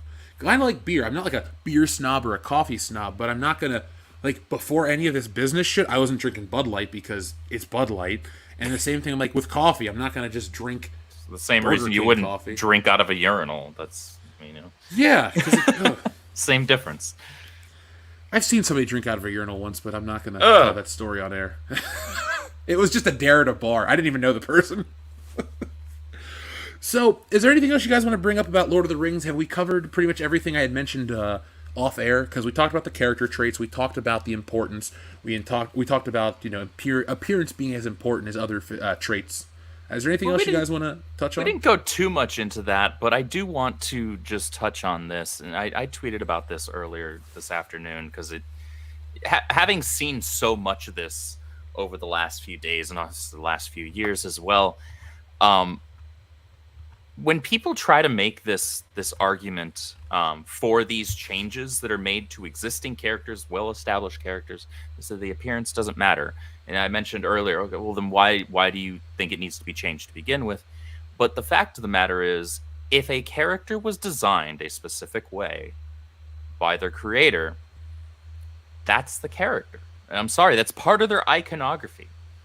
You can not like it, I guess, but that doesn't change the fact that that's part of who they are. Is it as important as their actions, as their heroism, as the hope that they may instill inside of not just other characters in their stories, but also the people consuming those stories? I would say yes. Because again, it is part of their iconography, and people are made up of a lot of things. And part of that is how they look, what they look like. That's what's part of what separates me from whoever's sitting or standing next to me. We may have similar ideals. We may even share some other similarities here and there, but we look different as well. And the important thing is that despite all of those, we can still relate to each other. That's why freaking every single non-white person growing up was still a fan of Peter Parker. They didn't need Peter Parker to look like them. He was Spider-Man, and he was cool. Yeah, and it's why I grew up with Jon Stewart as the Green Lantern in the Justice League animated series, Justice League Unlimited, and Storm as one of my favorite X-Men. I could relate to the characters just fine. Maybe not one-to-one, but there were things in the storytelling happening with those characters, and that's what's important. I don't need Storm to be a white chick. I don't need Jon Stewart to look like Jon Stewart, former TV host. I want the characters. Yeah, right. I want the characters to remain respected. This is part of who they are. It is important what these characters look like, because that's how we recognize them. We don't just recognize them through their actions, because then you know what? All the heroes could look however. They'd all be the same because all the heroes are heroic. I'm pretty sure that if you they made a rendition of Storm, and it was just like this white guy with like long blonde hair, and like, yep, this is Storm. The same people complaining now would still be complaining, that's not Storm. We know what Storm looks like. but they don't want to entertain that idea because that would go against their narrative of they need everyone to be racist and a bigot. Yeah. Well, The thing is, it's not true. Those same people screeched about what's her name that was cast initially as the live action girl for what was it, Lilo and Stitch? Oh, she's not dark enough. Yeah, didn't she get fired? Oh, so they canceled that casting. Oh, okay, so it's okay for y'all to bitch about that. Got it. It always only goes one way. And the thing is, my issue with them is that they were coming at it in bad faith. Legitimate fans of Lilo and Stitch, even though that girl, that young actress, she is from Hawaii. Her actual heritage, her ethnicity is that part of the world, just like the character. However, she also doesn't look much like the character. And so I could understand and empathize with a legitimate major mega fan of the Lilo and Stitch animated film being like, yeah, I love that character though, and she just doesn't look like the character. And I totally understand that gripe. Because I would be saying the same thing. And so they act like we only care about this when it's done to white people, when it's done to white characters. And yes, part of that is because it's primarily done to that. However, most of us are consistent with it. In the first Doctor Strange film, look, I love Tilda Swinton as an actress. I think she is amazing. That's not the Ancient One. Nope. No. And I can say that as someone with Celtic heritage, heavy Celtic heritage, and that's what they leaned into with her in that movie. That actually represented me more. I don't care. I can still say she had a fantastic performance as the character that was written, but that wasn't the Ancient One. I also think Tilda Swinton could play a Tibetan man quite well. I think Tilda Swinton could get a freaking Oscar for playing a cardboard box because she's that good. Would you cast her in your life story? As you? Sure. Yeah, I would too. Why the hell not? 100%. I mean, it's not like my defining trait is that I'm taller than most people you'll meet. She might end up being a better me than me. She already is. I'm jealous of how well she plays me. I aspire to be more like her version of me than the real life version of me. All right, we need some memes of Tilda Swinton like playing us. I'll just draw her on I'll do a T-shirt of her as all of us. I'll just like submit to the High Council. It's just Tilda Swinton with like curly hair, glasses, a blue T-shirt, and devil horns. There we go. That's glorious. Yeah, I'm sure she'll get a kick out of it. Absolutely. But no, I agree with what you're saying. Their whole like argument of we can't do the whole Fu Manchu stereotype. It's 2016. We're not like that anymore as a society. But that looked badass. Yeah, like an old Asian dude. So cool. An old Asian dude is not a stereotype. I mean, I guess the mustache is what makes it the stereotype, but like, I don't know. I know a number of Asian people in Little China, at Toronto, that have that mustache or those eyebrows. Just what they preference. I've seen it too. When I was living in California, I'd see people that it's like, I guess they're racist towards themselves. I don't know, man. If you try to live your life by the internet standards, you're never going to be happy because the people that promote this shit aren't happy themselves. They're just a bunch of miserable people. Or like saying the X-Men films. I'm sorry, I love Halle Berry, but Storm should be a bit darker than that, in my opinion.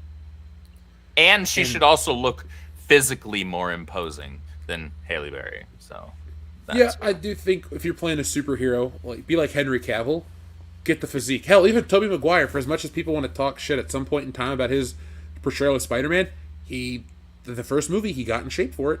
Oh yeah, no, he put on some cuts, absolutely. Another great example is freaking Gal Gadot. I remember when they announced that casting, I was like, Gal Gadot, the pretty but like pretty but has the body of an 8-year-old boy. Yeah, the twig chick from Fast and the Furious. Yeah. Are we doing that? Okay. And then like they actually showed some of the promos, and I'm like, all right, so you might not be early 2000s Diana Prince, but I can tell you put in work. It didn't hurt also that she was pregnant during filming for part of that. And so like she was starting to put on some of that pregnancy, I don't want to say pregnancy weight because it's not like she looked first overweight or trimester anything. occurs But the body was starting to do some things. No, it's true because I have a story where when she was doing costume fittings for Fast and the Furious, and I didn't know she was working on it at the time, but she was in one of the dressing rooms by one of the offices I was contracted to, and when she was doing a costume change with the costume designer, the door was open and I saw the reflection of her naked, and I thought it was a little boy, and I was about to go to HR until I realized it was an adult woman that was Gal Gadot. Wow. And that's a story. Yeah, and it was really like kind of disturbing and whatnot. But then I learned, it's part of the thing. They're fitting her for a bikini and stuff because she's a very unique size. She's like a size less than 0 at this point. And so that was the last thing I heard of it. Next time I heard her name came up, it was for Wonder Woman. I'm like, she doesn't look like a woman. I mean, she is a woman, but when I think of Wonder Woman, I think woman. She doesn't have a womanly physique. Yeah. And then I was talking to one of my friends who was working in costumes at the time, and they're like, "Yeah, they're working on the corset for Wonder Woman," and it's basically like, "Yeah, we have to create fake breasts for her because the actress doesn't have any." I'm like, "Oh, that poor woman. Like, that's not nice." But like, that's just the truth of nature. Like, it's all artificial. And I'm thinking, like, man. And this was around a time when me and my friends and some of my friends who worked in casting departments were complaining the fact that so many casting directors were hiring women that were essentially very, very thin, possibly starving themselves, didn't have the curvaceous figure of a woman, and just casting them in things because they looked a little masculine-y.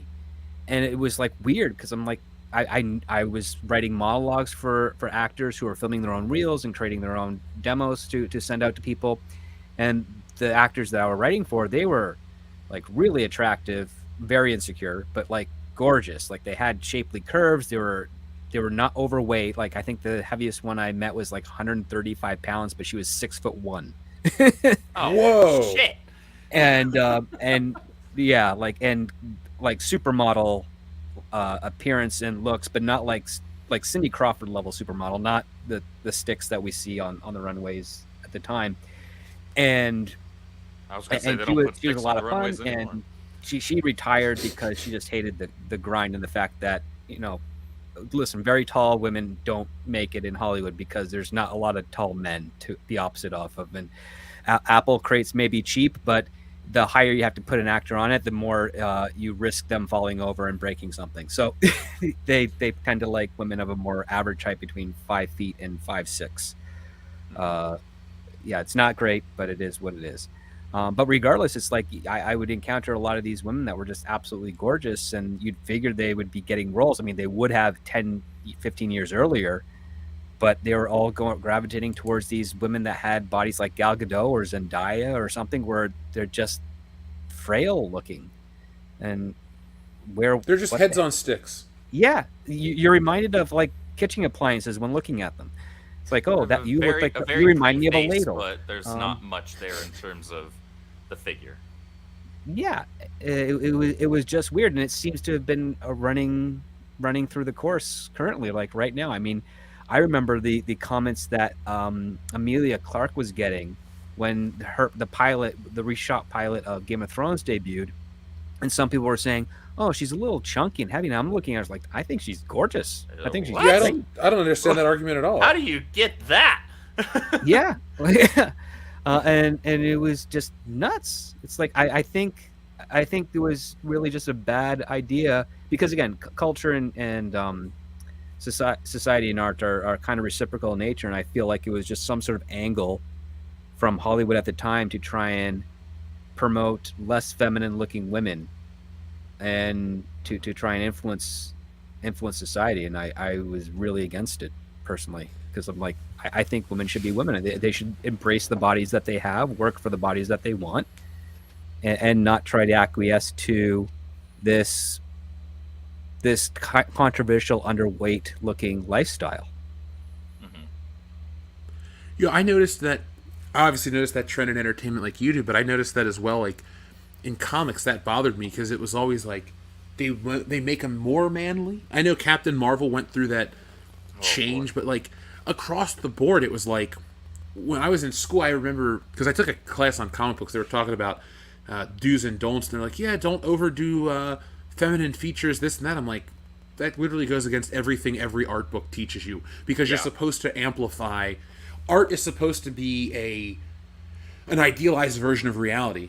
I mean, go back and look at classical paintings. There's I went to the Philadelphia Museum of Art, and they were talking about some aristocracy guy or something like that, or aristocrat guy, and how he had his head painted on a really wonderful body, but he didn't even look like that. And this was like in the 1700s.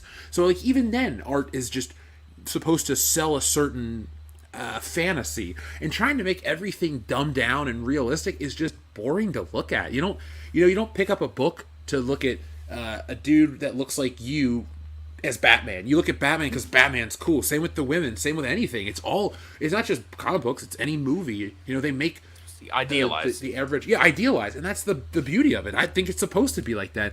And there's a conversation to be had about people feeling insecure about that, but I also think that's a conversation to be had about the individual and why their insecurity is tied with a fictional character, not necessarily what's being put on screen sending a negative image. Because, of course, there's definitely negative body image stuff. There's definitely stuff that's out there. But times have changed almost too far to the point where we are now. But, again, that's a Lizzo topic for another day.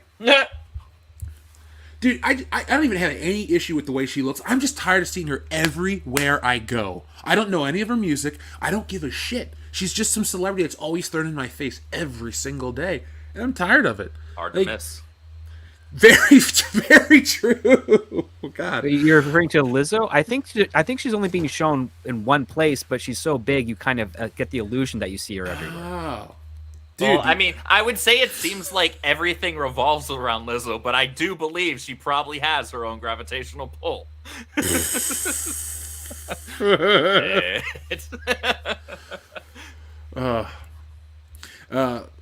in the chat like that around one. Lizzo. Isn't that what she wants? I guess. Yeah, so as we've learned tonight, folks, Andrew's we're not fans of Lizzo. Oh, well, dude, they knew that clicking on the show tonight. That's why they're here. They're like, all right, who's Andrew going to rip into now? I mean, folks, you got to follow him on Twitter to get more of that because he's dunking on people each and every day, all day long. I had some fun on Twitter yesterday, just kind of diving back into the cesspool that is Twitter. I'll be more active over there, folks, just to be completely honest. Even before we had a channel, Twitter was never my thing. I just never understood the appeal of having, 180 characters initially?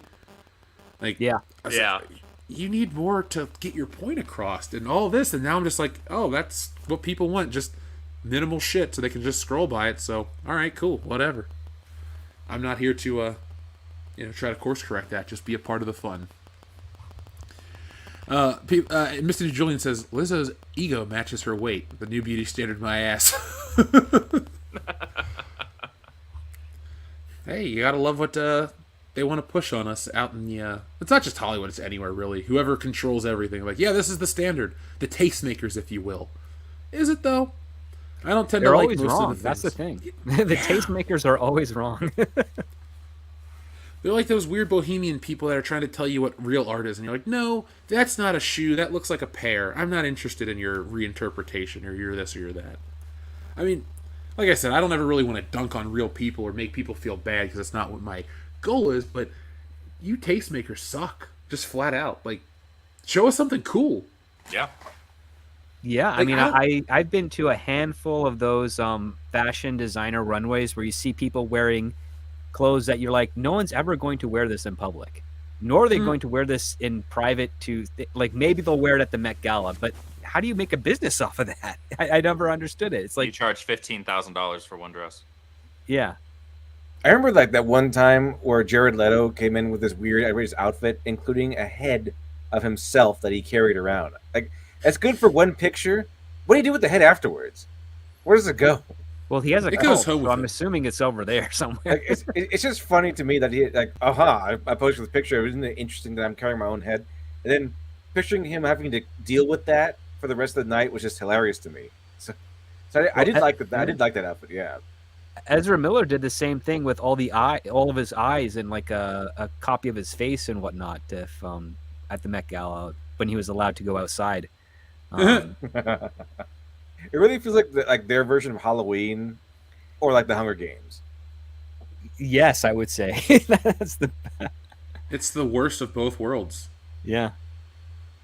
I never make content about the Met Gala, but every time I see those photos, like each year, I just chuckle. I go, "Yep," and they look stupid. Even some celebrities I tend to like and respect show up, and I'm just like, "What the hell?" I guess you just, it's part of the tribe thing. Now, speaking of Ezra Miller, he's been mentioned because is it Andy Muschietti, the director of Flash? He's made some good films like the first It. Well, excuse me, 2017's It. But, this guy refuses to do another Flash movie without Ezra Miller. Andrew, I don't know a bigger Flash enthusiast on the planet than you. What is your take on this news as you get more of your favorite actor to play the Flash? Let me rephrase that. More of this actor to play your favorite character, the Flash. Isn't that correct? Thanks, I hate it. You know what my response is to Andy Muschietti is like, who wants to tell him? Like, just that thing. Like, there's not going to be a Flash sequel following up this movie. They're just look. I have a feeling that based on Michael Keaton's presence in the film alone, the movie will perform well at the box office. I don't know if it's going to be a friggin' billion-dollar film, but I think it'll do well. Now, will it profit? I don't think it's going to make that much of a profit based on all the reshoots they had to do for the damn thing, all the marketing that they've done for the damn thing. Script, what you said earlier kind of had me reorient my idea of moving forward, how much these movies are actually making on net. With, there being, now it's really more common for it to be double the budget or higher. This movie's got to be just the most expensive damn thing for the most mediocre performance on net imaginable. It's this generation's Superman Lives, essentially, but with a slightly worse history. Remember, this Flash has gone through, I think Andrew is the fourth director to sign on to this movie. Yes, oh, wow. That sounds about right. Third or fourth, and it's been in production since 2016, essentially. Yep. That's a long time, and that's a lot of money spent, which means that just like why we didn't get a sequel to Superman Returns, it's because all of that pre-production that happened for a little bit over a decade prior was rolled into the final costs of that film. Even though Superman Returns did do pretty decent at the box office for its time, and did have some valid criticisms to it, Warner Brothers was like, we spent way too much money on this. We are not going to go ahead with a sequel. They canned it. And then what ended up happening is 2 years later, they got a lawsuit from the estates of the Siegel family because they wanted to get their rights back for the character.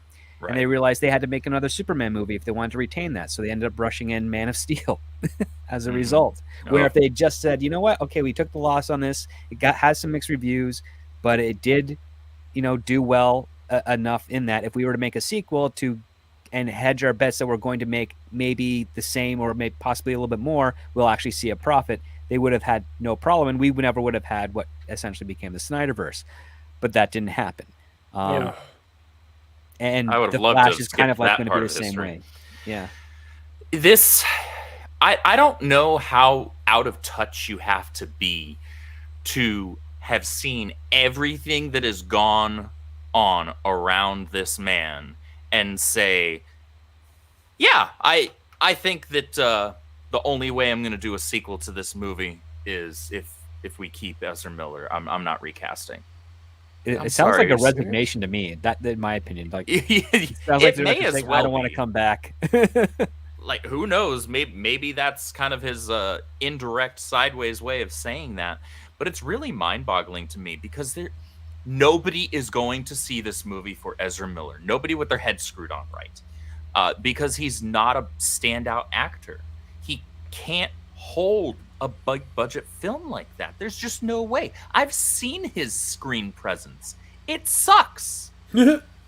He's not interesting. He's just annoying at best. And I'm sorry, but I mean, even apart from him looking nothing like Barry Allen, even if I was to take like New 52 onwards Barry Allen, which they slimmed him down a bit, he wasn't, you know, this huge strapping like early 2000s pretty standard comic book male hero build, but they slimmed him down a bit. They're like, okay, like he's not a, you know, Olympic sprinter. He's he's a forensic scientist for the Central City PD. All right, so fine. Well, I'll relent you that. But he looks nothing like him outside of that, and he acts nothing like Barry Allen. There is no version of Barry Allen ever. In fact, there's no Flash ever, not even just Barry, but especially Barry, that acts anything remotely like whatever the hell Ezra Miller is doing on the screen. Like I don't even know what that's supposed to be like, unless they, with the exception of them saying his name in the movie, I don't know who I'm looking at. He's not even Bart Allen. I mean, no, he's not even Bart Allen. He's not even Bart Allen at Bart Allen's most annoying. I understood that reference, but I've never read enough of that version of the character to go any deeper than that. It's super mind-boggling to me, and it's one of the reasons why I think there were some really good castings in the Snyderverse, and there's some really crap castings, and he was one of them. In fact, he's chiefly among them. And I just, why would you come out and say that? Like, why would you say that? Why would you say this guy who has all of these allegations and evidence, actual video evidence? This isn't some Johnny Depp situation.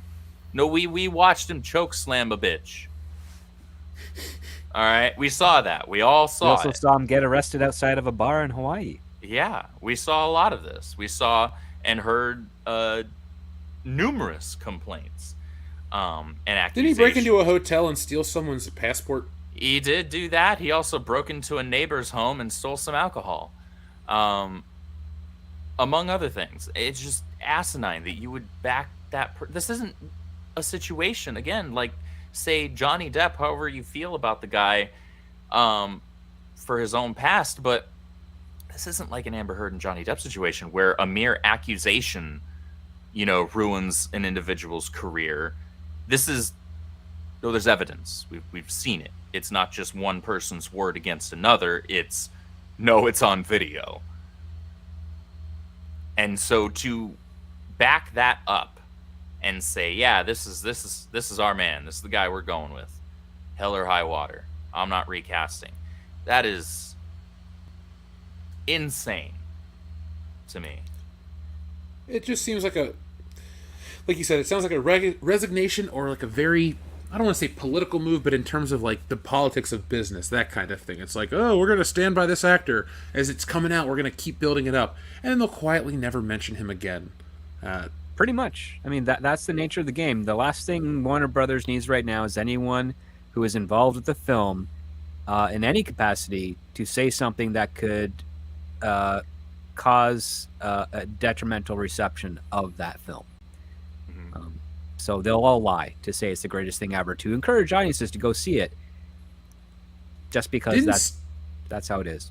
Didn't Stephen King just like sing the praises of this movie last week or something like that? Stephen King sang its praises. Tom Cruise sang its praises, and those are people who I like respect in their own rights, but like, I don't really need your take on a superhero movie, guys. I would rather trust a fan than Stephen King or Tom Cruise in this and Tom Cruise is one of my two favorite actors, and he's the main character in my favorite film franchise.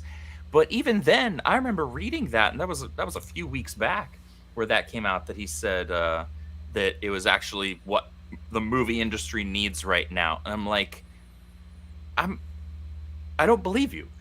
I think Tom Cruise is saying that because if it ends up bombing, the movie industry needs the superhero films to start bombing because their budgets are too high, and we need to start reevaluating what we spend money on with regards to tentpole films, and hopefully they are able to rein in those costs to make it more feasible to actually have profitable films being in theaters. Because when you break that $200 million budget mark, it's a really hard climb to hit that $1 billion. And the only way you hit that $1 billion is from repeat viewing. And guess what? Spending $200 million does not guarantee audiences coming back to see your film again and again and again. No, I first when you said about that's what the industry needs, I thought you were going to set it up for he needs it to fail so Mission Impossible can steal the spotlight and show that, you know. Oh, Mission Impossible is already going to do that. I mean, right now, I think what Tom Cruise is doing, he's doing a favor to some of the people that are working at Warner Brothers, because he's probably going to have a project with them someday in the future, and he doesn't want to burn any bridges with this new regime. And he's being very polite about it and fair. And who knows? Some of the people that might leave Warner Brothers the next couple of years might go over to Paramount and work on his collaborations with that studio, or he might have a dream project that Paramount's not interested in doing, and he needs to sell it to somebody, and he can go to Warner Brothers and says, "Hey, listen, I helped you try and promote that bomb that was The Flash. Maybe you can help finance this passion project of mine. That's not Mission Impossible. That might be lower budget, higher risk, but still got Tom Cruise in it, and that's still relatively a draw internationally. So why not? It's just the nature of the game. There aren't many actors that are just draws on their own. That's another thing that's really terrible. He's one of the very few. Is Harrison Ford still a draw on his own? Well, he hasn't been doing a whole lot on the theatrical side of things. Yeah, I mean the other his show Shrinking is apparently fairly well on Apple, but again, Apple isn't very good at marketing or spreading the word on any shows of theirs that are good. They're really bad at that. But yeah, we are missing a generation of people that have a charm, work ethic, and skill to draw people to audiences. And then we're at the same time, we also have studios trying to circumvent the actor and the writer to make the IP the thing that draws people in, as opposed to the talent that makes that IP valuable. Mm-hmm. Now, since you brought up the point about the actor, do you think Chris Pratt has that ability, and do you think the people on the internet blow up certain things about him, or do you think he's just right guy, right time for now, and won't really go down as one of those big draws? I think the latter. I think he's the right guy, right time for now, because he's a charming dude. He's funny. He's affable. But the things that he has done outside of Marvel and Mario, like Mario's the first thing that he's done outside of Marvel that's really been a huge hit. And I think that has more to do with the fact that it's Mario and it's a 40-year brand, and was very scrutinized over by Nintendo to make sure that it was a movie that they were proud to have their name on, as opposed to Chris Pratt's involvement. I think Chris Pratt is choosing roles wisely to what he's good at, but he's not the big draw that people would like him to be. His Tomorrow War, which was on Amazon, did not perform all that great. Terminal List, which I think is a really cool show, hasn't really. I mean, I think it's getting a second season, but it hasn't really made waves compared to anything else that other actors in the past that were big names had. So I don't feel bad for him because he's very successful and he's doing well, but I don't think he's going to attain that type of level internationally or even domestically where his name on the marquee is going to guarantee people showing up in the droves that would be equal to that of what a movie star at their peak would be, like a Tom Cruise or a Mel Gibson or a Will Smith or any others of that nature. Heck, even Sly Stallone or Arnold Schwarzenegger at their peaks.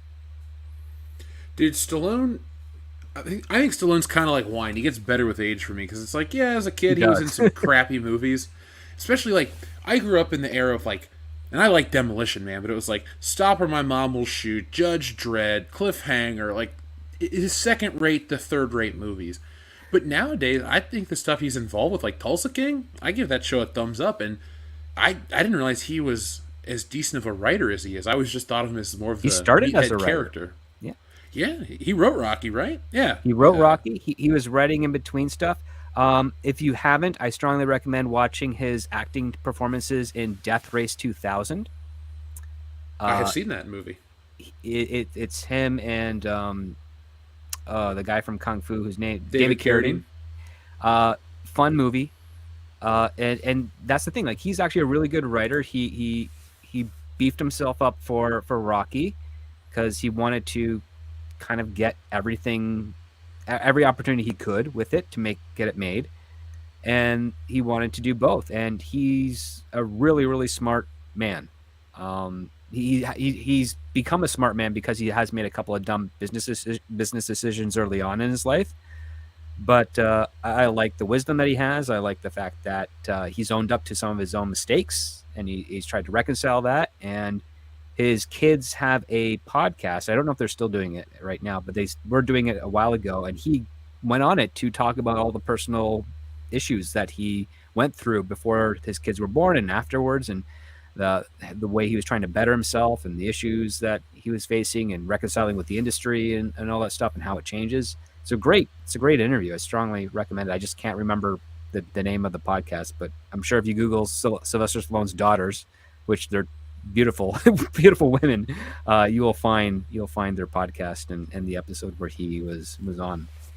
I'll check it out because I want to hear him talk about his bad business decisions and stuff like that. I find him oddly interesting for a guy who's, I kind of parody all the time with screaming law. Like, if I'm hanging out with friends, we're always making fun of Judge Dredd because that movie, that's one of those comic book movies that has very little value in it. I've watched it a handful of times and I always roll my eyes, but I'm thankful we had the 2012 Judd. I was going to say that better. remake was pretty solid. I like both for different reasons. I like the traditional Judge Dredd because it does reflect visually a lot of the 2000 AD stuff going on, and it has a little bit of the satire in it. But I really, really like Dredd because I just like the fact that it's a great contained problem-solving story. and I like Dredd in a mentorship role that he's in there with Judge Anderson. I liked Carl Urban quite a bit. Yeah, I'm not gonna. I don't need to dump on Stallone's version, but man, he didn't take off the helmet just like in the comic book, which is important to me. So you know what's funny is Stallone didn't want to take off the helmet. Oh, the studio made him. Yep. Figures. And the only way they could actually reconcile it to the point where even some of the other people involved in production would agree to it is be like, okay, well, we have to exile Judge Dredd. That's the only way we can justify him taking off the helmet for a majority of the movie. And it's problem solving that works, but it's like, Dan, this is not the story you want to tell with Judge Dredd's debut film. No, and I mean, look, they didn't make another one for over 10 years, right? Yeah. Almost 15 years or something like that. So close to 15, yeah. I like how they handled that problem in Iron Man, where they created the whole heads-up display where you'd see Robert Downey Jr. for emotional scenes, but then the rest is just a CGI character. Yeah. I mean, I hated because it's really transparent in like the Amazing Spider-Man or Spider-Man 3 or any of these other superhero movies from that era where every 12 to 15 minutes they're contractually obligated to take off their fucking mask. It's like, you're in the middle of a firefight on a bridge. Why are you going to take off your mask? Like, don't. We know who's under the mask. We're not that stupid. Like, I hate that in superhero movies. But on that note, I kind of develop a pet peeve of superheroes calling each other their real names. They'll come in and go Clark or Bruce when they're in costume. I just have this is like a pet peeve of mine where even if they're alone, it's like, really, just call him Batman. You don't need to be calling them. We know you know each other. Professional courtesy says just call him Batman. Well, he's dressed up as Batman. I don't think it's that hard to do. But everyone has to be like, oh, it's Clark, Bruce, as if it's supposed to be more like a personal or something. But it only works in intimate settings. And the thing is, like, yeah, if you're in the Batcave and Batman and Superman are talking and they're kind of just addressing something, it makes sense that, when Batman's trying to make a point, he's not going to call him Superman, he's going to call him Clark, and vice versa. But out in the field, it's like, no, don't. That's just bad form, really. It's like, it doesn't make any sense. Use the code names; they're there for a reason. Yeah. Yeah, that's a pet peeve of mine too, man. I like how they play it off in with Ant-Man the character because he's always like, "Yes, Captain America," but it's also played up as a joke when, yeah, your secret identity. Never mind. I'm not going to go on the secret identity kick again. Bring them back, man. Bring back the secret identities. Yeah, I agree. I like secret identities, but the reason that you get the actor's face a lot in those movies is because the studios are arguing, well, they're an actor, we're paying for them, and we're paying them a lot more money than we are the stunt people. We might as well get as much face time out of them for that dollar value. I mean, I get it, but I also think it's kind of antithetical to what the superhero genre is, especially when you're dealing with something like Spider-Man, where he's literally in a full costume, where you could put anyone in that costume and not have to worry about it. That's how they used to do it with Tobey Maguire. Yep. It felt like it was CGI or a stuntman, and then he just was there to play Peter Parker. And I was okay with that. I never once needed... I mean, I guess that's why they developed the whole ripped mask in every Spider-Man movie.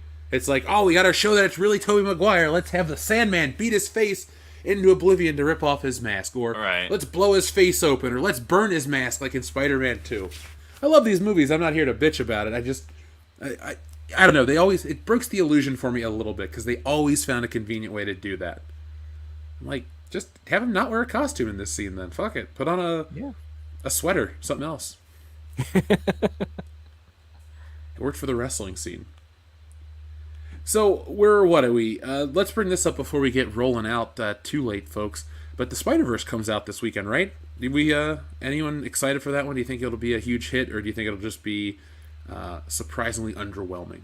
I'm sure it'll do well. The first one did well. And it just goes to show that those imposter characters appeal only to normies and casual audiences, because they think as long as somebody's in a suit that somewhat resembles Spider-Man's suit and he swings around with webs, that it's Spider-Man, and that's all that's required. I'm not going to go on that rant, but I think the movie's going to probably do just fine. The first one did. Yeah, I think despite it being, I think, immensely overrated. Like, it's not like it's a bad movie, again, just on its own, but I wasn't impressed by the neon-colored 10 FPS thing that I was watching. Like, I did like the first movie, but I quite enjoyed it quite a bit. But the thing is, I would be excited for the second one had it not been revealed that it went super duper woke. Yeah. Like all the things they're supposed to be saying, they added them in there. They got all the political notches clicked. You know, it's all there. That speech about how he is Spider-Man, I'm like, that made my eyes roll a lot. Yeah, the one in the trailer. Yeah. You have to know that speech was absolutely deliberate jab at the people like myself, like people like, they don't give a shit about me, but like Eric, who like rip apart the character. And I will relent that, okay, yeah, sure, maybe Miles was written as just an okay character in the movie. It was actually written better in the PS4 Spider-Man game. But they should have just left him like that. I don't need him to be a phony knockoff Spider-Man. The character that was written, at least, if I'm just looking at it on its face, not looking at it through the lens of this is a knockoff, tokenized Spider-Man, or as Eric likes to lovingly call him, Peter Darker, then, okay, yeah, the writing was fine. But I don't care. I have no interest in that. I want to watch a Spider-Man movie, not a bunch of knockoff Spider-Men and women. But you're not enamored by the version from the PS4 game and the PS1 game and the cartoon and, you know, Miguel O'Hara's the bad guy and all this other dumb shit. They saw that jangling the keys. They saw that jangling the keys worked with No Way Home, and so they're going to try and cash in on it again. And it'll work to a degree. I'm sure that it will, because a lot of people will be like, "Oh yeah, look at that! They're right there. I know that one." The first movie wasn't really woke at all. It was just a cool story, and that's about it. There's no like messaging or anything there. Every character added in there was for the betterment of the movie. Like, it was just entertaining. They all had a role to play. Now it's like, oh, we got to shove in all these characters to make all the chuds angry. Oh, bring in pregnant Spider-Woman. Oh, Jesus. For whatever reason. It was awful. Like it was terrible. The first movie was great because it was just made for fun. It's a nice little touching Stan Lee cameo in there where he sells the suit to Miles Morales. They had the whole idea of a failure version of Peter Parker and a heroic version of Peter Parker. There are a lot of things in there that were just fun. It had character arcs, heroes' journeys for the mentor and the mentee, which was of course Miles Morales. We had development with family, with the whole drama between him and his dad. Very, very, very, very familiar territory for most young men. The dichotomy between the dad and the uncle, also very familiar. Where the dad is kind of more straight laced, wanting what's best, kind of more strict with Miles Morales. Sometimes a little bit too much, where he kind of starts denying Miles Morales' dreams and hopes and desires because he wants what's better for him and what's best for him, as opposed to the cool uncle who kind of lives in like a shack or like a low rent apartment, but is super cool and is encouraging Miles Morales' like creative side. That's very familiar to a lot of young men, where they have the cool uncle and the strict dad. It's actually a pretty common trope in a lot of Disney movies. But we have all of this stuff, all these great things, all these great elements we kind of sewn together, including the awkwardness of Miles Morales, where he starts getting his powers and things. And there's a lot of good things in there in the first movie. A lot of good things that made a really interesting story altogether. Cool soundtrack, cool villains. No one really complained. I didn't hear anyone complain about female Doc Ock. You think people would complain about that because we're all sexist, evil, misogynist bigots. But I didn't hear one complaint. It's almost as if she was done well or something. And we had Kingpin. It was just a fun movie. But now we have the second one is going to be full blown, full throttle woke, and they think it's going to be the same way. Like, oh, obviously, people like the first movie. We'll just add woke to it so that our message can get across. And they're going to be surprised when people start complaining about it. Like, what? You like the first movie? Why don't you like this movie? It really feels like the whole theory of they keep making ships with holes in the bottom, and it keeps being surprised they're sinking.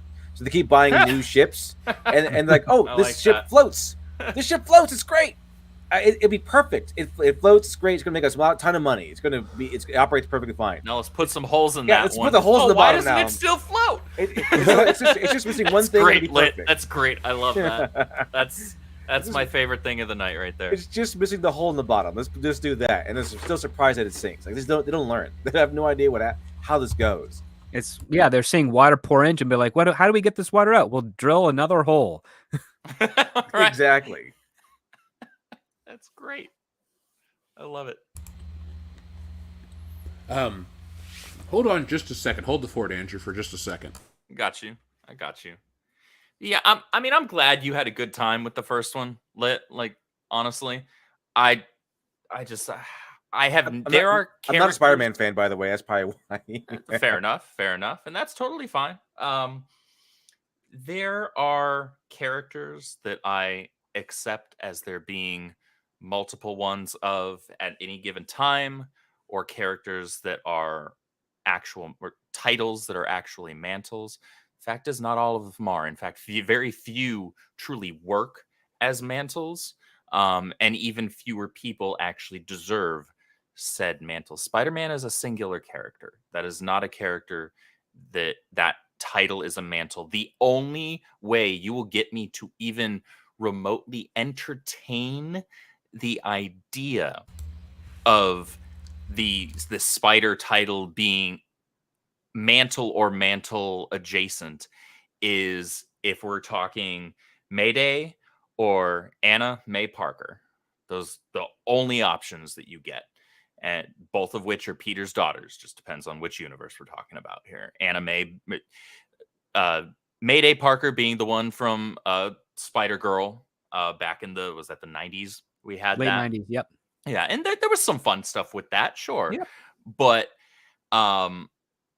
Annie May Parker is, I think, a far more interesting premise, and there's a lot more that they were doing with that. Jeff, I brought this up a million times on stream when we go on our Cape Shit rants. Is Spider-Man Renew Your Vows? That should be Marvel canon for the Spider family, and by Spider family I mean Peter, MJ, and whoever their kid is. That is the Spider family. None of this oh, this person also has spider powers. That person has. Oh, we got 8 million of them now, so it doesn't even matter. Peter's not special, right?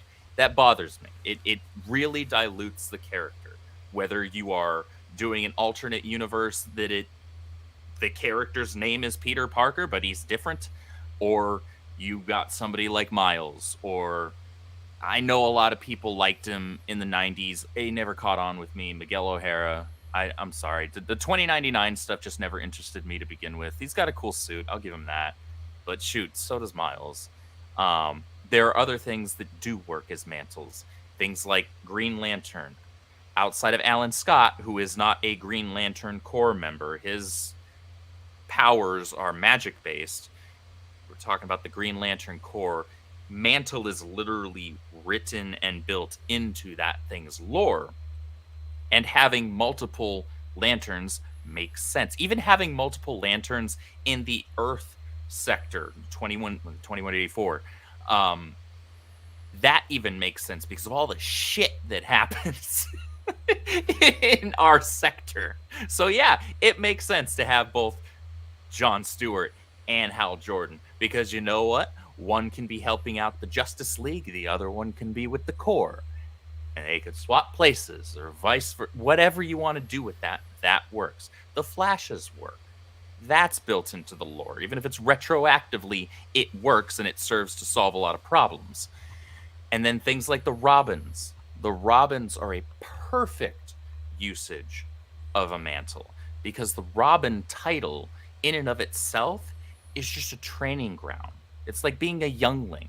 This is where you get to cut your teeth, own your skills as you grow into your own person. Dick Grayson grew from Robin into Nightwing. Jason Todd, he took a different route, but he became Red Hood, right? Tim Drake, he became Red Robin. And that made sense for him to retain the Robin title, because I think he was, mythos-wise, he was the most important Robin, especially at that time, for what Batman needed and what he understood Batman needed. You can do the same thing with a lot of other of like the younger characters, right? I don't need Garth to become, even though he was Aqua Boy, he doesn't need to become the next Aquaman. No, he became Tempest. He became his own thing, right? You do that. You utilize things for legacy as, for the most part, them becoming their own person. But not every hero is a mantle. I'm sorry, Batman's Bruce Wayne, as much as I love Batman Beyond. And I think Bruce Wayne was leveraged very well in there. Like, if you're going to do it, then okay, they did it well, but they even recognized in the show, like, well, what do you call yourself? And he just kind of looks at him. Oh, yeah, of course he calls himself Batman, because he's Batman. Bruce Wayne is Batman. He knows this, right? Thor is not a mantle. Thor's a dude's name. Yes, back in the Golden Age, there was different. It was different. Well, they were possessed by Thor, essentially. Yes, he was possessed by the powers of Thor, effectively. Yes, this is correct. Yeah. But I'm tired of the dilution of character titles, because anybody and everybody can have them as long as they make a suit that looks like it and they have similar powers. I think that's cheap. I think it's lazy. And I think it does a disservice to the people that put in the work to crafting and owning and endearing these characters to generations over the course of generations. Well, like you said, it has to be part of the initial concept of the character. And this kind of stems off from something like the Phantom, where it's part of the fact that the Phantom title goes from father to son, or basically really parent to child, because there are, I think, a couple iterations where there is a female Phantom. But regardless, it's part of the lore. Like, they're always named Kit Walker. They're always born in Bengala. They're always training to take over the mantle when and if the previous one dies in battle or passes away or has to retire because of age. That is part of the lore. When it comes to the other heroes like Superman, Batman, Spider-Man, these are those characters' own creations, and there's nothing required in their own lore to have to pass on those creations to another generation. Well, there's also something further beyond that, to piggyback off what you said, because you are absolutely 100% correct there. But I think something to take it even a step further is just the fact that you don't have, and this is both taking it a step further and at the same time simplifying it down to its most base level. You don't have Superman without Clark Kent. You don't have Clark Kent without Jonathan and Martha Kent. So if you don't have that, then whatever character you're putting on screen to me, sorry, it's not Superman. Same thing goes with Peter Parker. You don't have Spider-Man without Peter Parker, and you don't have Peter Parker, who he is, without May and Ben. They're characters that's just how it is. That experience very specifically is what forms them into that specific hero. Nobody else gets to just put on that suit and call themselves that.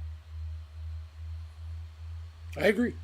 I mean, you know my take on it, man. I feel as strongly about these things as you do. Cape shit. Yeah, Cape Shit, the animated series. I just want that to happen one day. That would be great. Yeah, like what was that one YouTube? Double Toasted. We'll be like them, but you know, we won't. That is the only YouTube channel that I was really heavily into, and then they praised The Last Jedi, and I went, no. And I think I unsubscribed right then and there, and I've never gone back. But I loved their shit. I should go back and see if it's still as entertaining as it used to be. So is there anything else you guys would like to talk about before we check in with the audience one last time and put this baby to bed? I think we covered the gamut. Yeah. I think it's been another fun show. I mean, we didn't overhype this one. We said it would be entertaining. And look, I don't mean to say this in a funny way, but I'm in the audience as well, guys. So sometimes I sit back and listen to this stuff, and I'm having a good time too. So believe me, I'm not really distracted. I'm just listening and going, wow, okay, yeah, I agree. Hold on. Wait, I'm supposed to talk now. So thank you guys for joining us tonight. Yeah, let's check in with the audience. Let's do this WCBS style. Lit.Dev, would you pick a number between 1 and 69, please? 52. But how the world turns. One day cock of the walk, next to feather dust. Play something tun-tun, something tragic.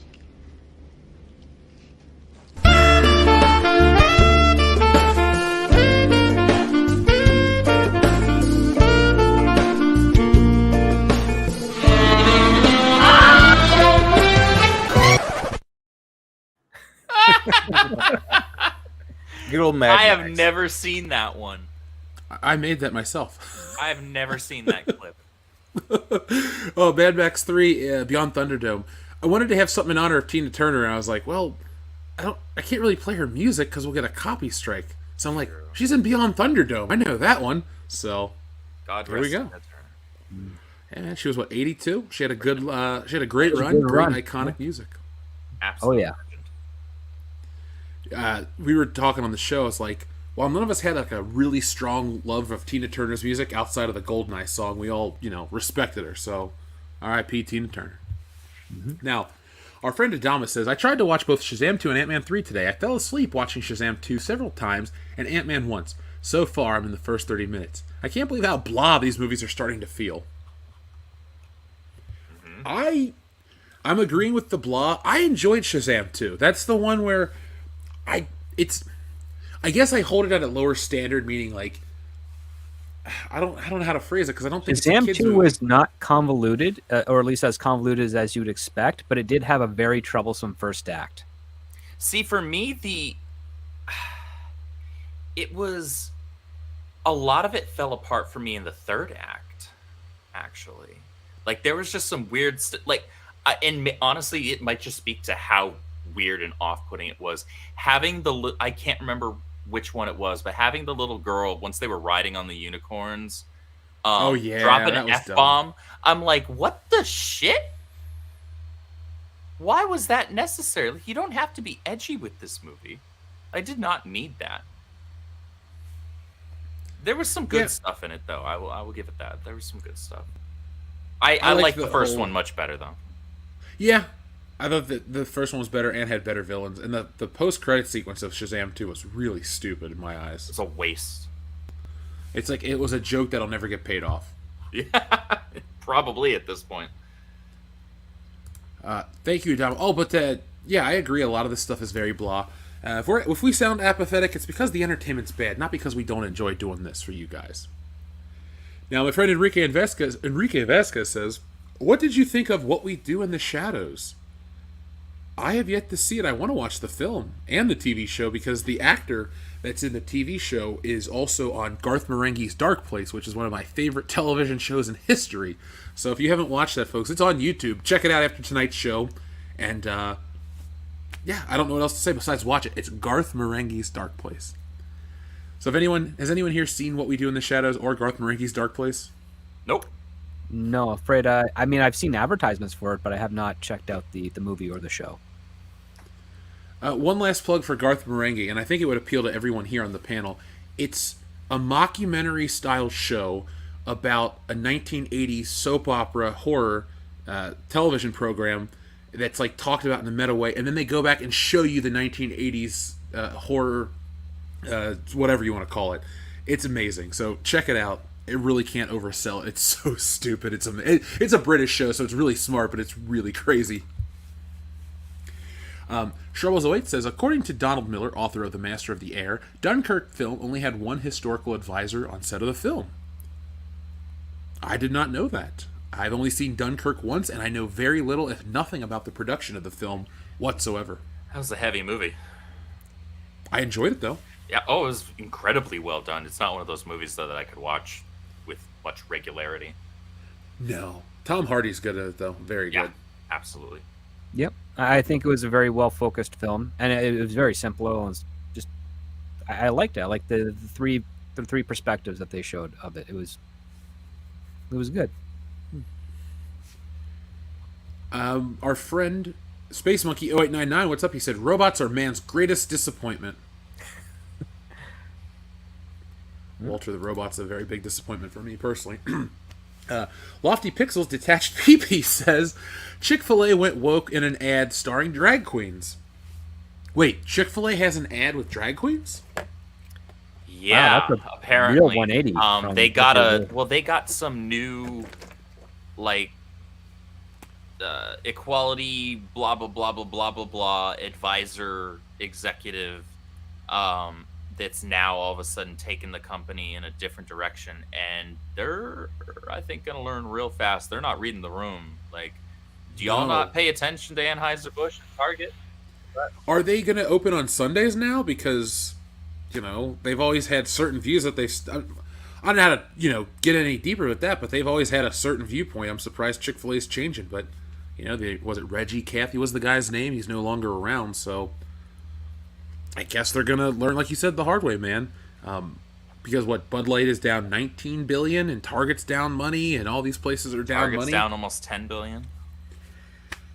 It's just how to. Excuse me. It's like if you want to throw money away, what it boils down to, at least in my eyes, is not understanding who your consumer base is and doing things that aren't for them. It's not about, you know, politics or this or that. It's just honestly, straight up, you know who drinks Bud Light. Why would you have a spokesperson for Bud Light that's not, you know, appeals to that market? It's like getting me to try to sell you Peloton bikes or Lululemon or some shit like that. It's like, that guy doesn't really look like he's, you know, involved with that. So, all right, Chick-fil-A. I'm guessing they're going to lose less than Bud Light and Target, but people will still be talking about it on the internet. I don't even think Chick-fil-A has that much money. Their nuggets can only get them out of so much trouble. Mr. Floppy Knicker says, turned 49 yesterday. Dazzle me with them buttons. Well, all right. Happy belated birthday, Mr. Floppy Knickers. Folks in the chat, press 1 to send Mr. Floppy Knickers a birthday, a happy birthday message. And let's see, what can we give you for your birthday? We got all kinds of ones. So first off, we'll give you a nice short one. Mother of God. That's a good one. Then we'll give you this one. Son, this is what happens when you fuck a stranger in the ass. Just exactly what you want to hear on your birthday. Here's another fun one. You eat pieces of shit for breakfast? No. This is another That's a fun great one. clip. That's my favorite line of that whole movie. Have you ever seen the T-shirt online? It's like a Wheaties box, and it says "pieces of shit." It's got Shooter McGavin doing his gun pose. Oh, yeah. I need that shirt. Let's see. Since you turned 49, we can't press you 49 buttons. But we'll press you a few more. Hello! Ones we never use on the channel. And Here's a fun one. Happy birthday, Mr. Floppy. Did you see that guy accidentally hit that moose with his car? No. Holy shit. Jamie, pull that video up.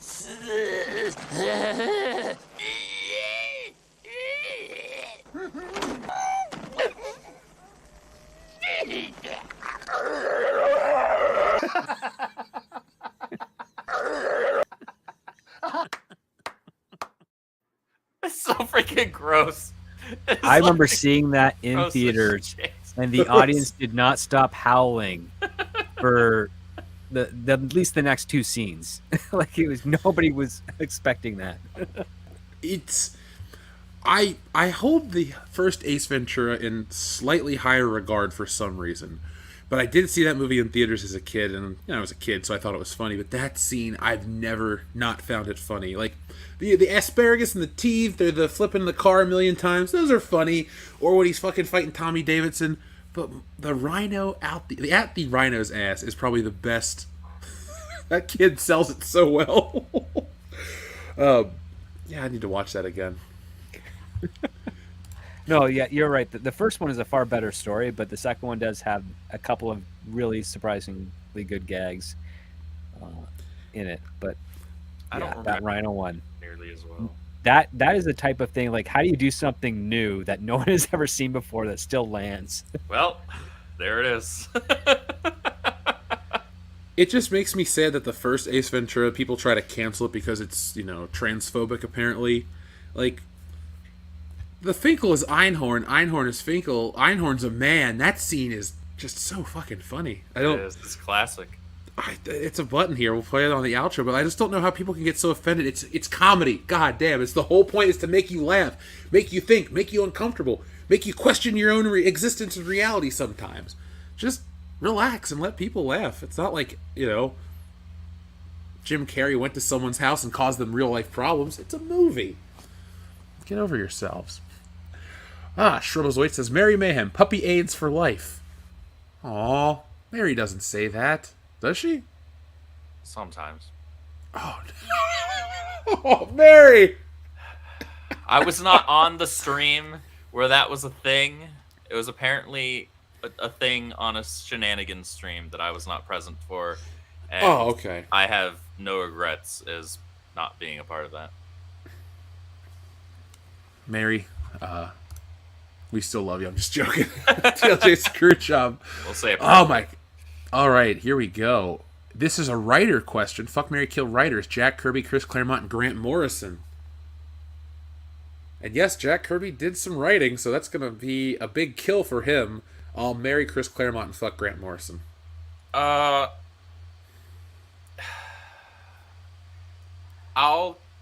kill Jack Kirby as well.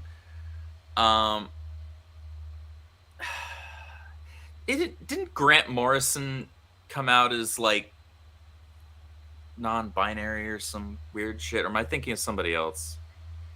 Who knows in 2023? Everybody's needs, might be attention. him. So, I can't say fuck Grant Morrison because he'd probably like it. And that would make it gay. So I'll... Fuck. I hate your premise. I don't like your question. Hey, blame TLJ Screwjob. Shit. Fuck it. I'll just do the same thing. I can't... That sucked. I didn't like that at all. Neither did I, because I got to kill Jack Kirby. But the only thing I'm basing this on is his writing of the New Gods and his Fourth World stuff over at DC, which I'm not that big of a fan of. But if you go by the... Interesting, but just not super, super entertaining for me. Yeah, I agree with that. I don't think he executed his plan as well as he wanted to. I don't think his dialogue is as well written as it could be. But... if you are one of the firm believers that Jack Kirby wrote more of the Marvel Universe than Stan Lee did, then I will marry Jack Kirby, fuck Chris Claremont, and kill Grant Morrison. But yeah, that's can that be my logic as well? Because he was essentially a co-writer of those works with Stan Lee. All right, then that's my canon. Believe otherwise. We're going with that. Because I was looking at a video on the Challengers of the Unknown today. Or no, I was listening to my book that I keep talking about. They're talking about the space race and science influencing comic books, and they bring up the Challengers of the Unknown. I'm like, this sounds like a predecessor to the Fantastic Four. And then I got the wheels turned, and I went, maybe Stan Lee really didn't do very much with the FF, and that was just Jack Kirby taking his other idea and making it slightly different from Marvel instead of DC. So I hope history will show that Jack Kirby did way more, but I also I don't like how people shit on Stan Lee. Like, I do love his contributions. I just think they're different contributions. Right, not yeah, necessarily there's the this ones. weird retroactive hatred towards Stan Lee in certain circles, and I don't get that. Like, that's like a little unnecessary. Yeah, I don't get that either. I think the only real mistake that Stan Lee made is he convinced Kirby that they shouldn't go independent for themselves and decide to sell their stories to the publisher they're working for that became Marvel Comics. Yeah, that was a mistake. Just think, if they would have went independent, you would have still had Spider-Man and a lot of these characters, but God, it would have been an independent media company. Yep. You think we would have seen movies happen earlier? You know what? I think we probably would have seen them happen around the same time, but I don't think there would have been as much issues with regards to the rights and whatnot for them, because I think with the way that the Marvel publishing company was getting into entertainment, they weren't really listening to Stan Lee. They were kind of getting a bunch of third-party advice from other people that didn't know exactly what they were doing in the 60s and 70s. And then the other part, too, is, and Stan Lee did make another mistake, which is that he forgot to tell Jack Kirby that they were making a Fantastic Four cartoon. And Kirby was kind of upset because he wasn't getting any rights, residuals for that, or any payments for that. And Is that the old Hanna-Barbera one? If that's the very first one that came out, then yeah, I think so. Okay. But Kirby eventually got some money from that, but that was a bad call. But that kind of started that, and also the fact that Marvel's publishing at the time. My understanding is that they were just trying to make as much money as they could because they weren't making as much on the comics that they wanted to. So they were selling things off to everything. I think on the independent side of things, they probably would have been a bit more manageable. But I think also Steve Ditko would probably have left a lot earlier. I learned this the other day through watching a video essay that Adam Strange, not Adam Strange because that's a DC thing. Adam Warlock was created as a troll job because, according to the narrative of this story, Steve Ditko was trying to tell Jack Kirby about the views of objectivism, and he was trying to spout its virtues. And so Jack Kirby thought he was full of shit. So they created when Adam Warlock was first showing up, and was it Thor that he showed up in or something like that? He was meant to be this objectivist wet dream. That's why he's created a certain way. But then that got switched, but like in the writing process from Stan Lee. So yeah, that's the original plot of that was to just troll Steve Ditko, who I love his contributions to work to the comic books, but I don't think I'd like that guy. Everything I've read about him, and especially after I even checked out some Ayn Rand work just because I like Spider-Man so much, I thought maybe I can learn more about it and get deeper into the lore. I took away from it as this is not for me. I would not like this person, and I don't like these viewpoints. I won't live my life like that. It's too selfish, but that's just a topic for another time. Anyone else want to say the fuck, marry, kill literature devil? Are you good? Do you agree with our takeaway? About, yeah. Makes sense to me. Sometimes it's hard to kill these people, even if they are Grant Morrison. Infinite Wander, thank you very much for your super chat. He says, speaking of Lord of the Rings, writing challenge. Try to come up with your own unique take on dwarves, specifically not just stunties in plate with horned helmets. I mean, but that's a fairly classical design for them. Some of that is taken on from classic Nordic mythology. My go-to when I think of a dwarf character is from Golden Axe on the original Sega Genesis. Well, on the Sega Genesis. Yeah, I know what you're talking about. Damn, that's an old game. It's a great game. It is. I love the original Sega Genesis lineup, and that's one of those games. That Altered Beast, not the first Sonic the Hedgehog, but that came a little later.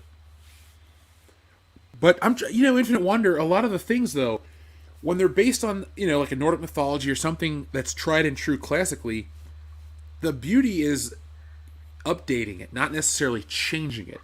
because Star Wars has its own unique take on the dwarves with like the Ugnaughts or the Jawas or something like that. You get these short creatures, blah blah blah. Like they exist, but I think what's interesting is like the culture of just badass warriors, but they're tiny. I don't know how you guys feel about that, but that's usually my takeaway. They're small in stature, but they're mighty, and they'll fuck you up with their axes. I always liked that bit, but I also even more so loved the forger and smithing angle with the dwarves, especially. It's like maybe we do have a formidable army. Maybe we are a very powerful and imposing force when we need to be, but we actually prefer to just like do commerce and we provide all of this shit for y'all. That's always kind of been my favorite part of them. So our friend, this is a great name, Drone Cold Steve Austin says, I can't survive having Lizzo pushed on me. Don't worry, we won't judge your character if you can't handle that. Not many can. Could. Yeah.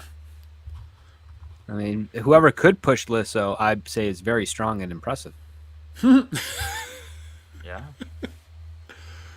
Modalicious, thank you very much, says, so Little Mermaid floundered? I don't...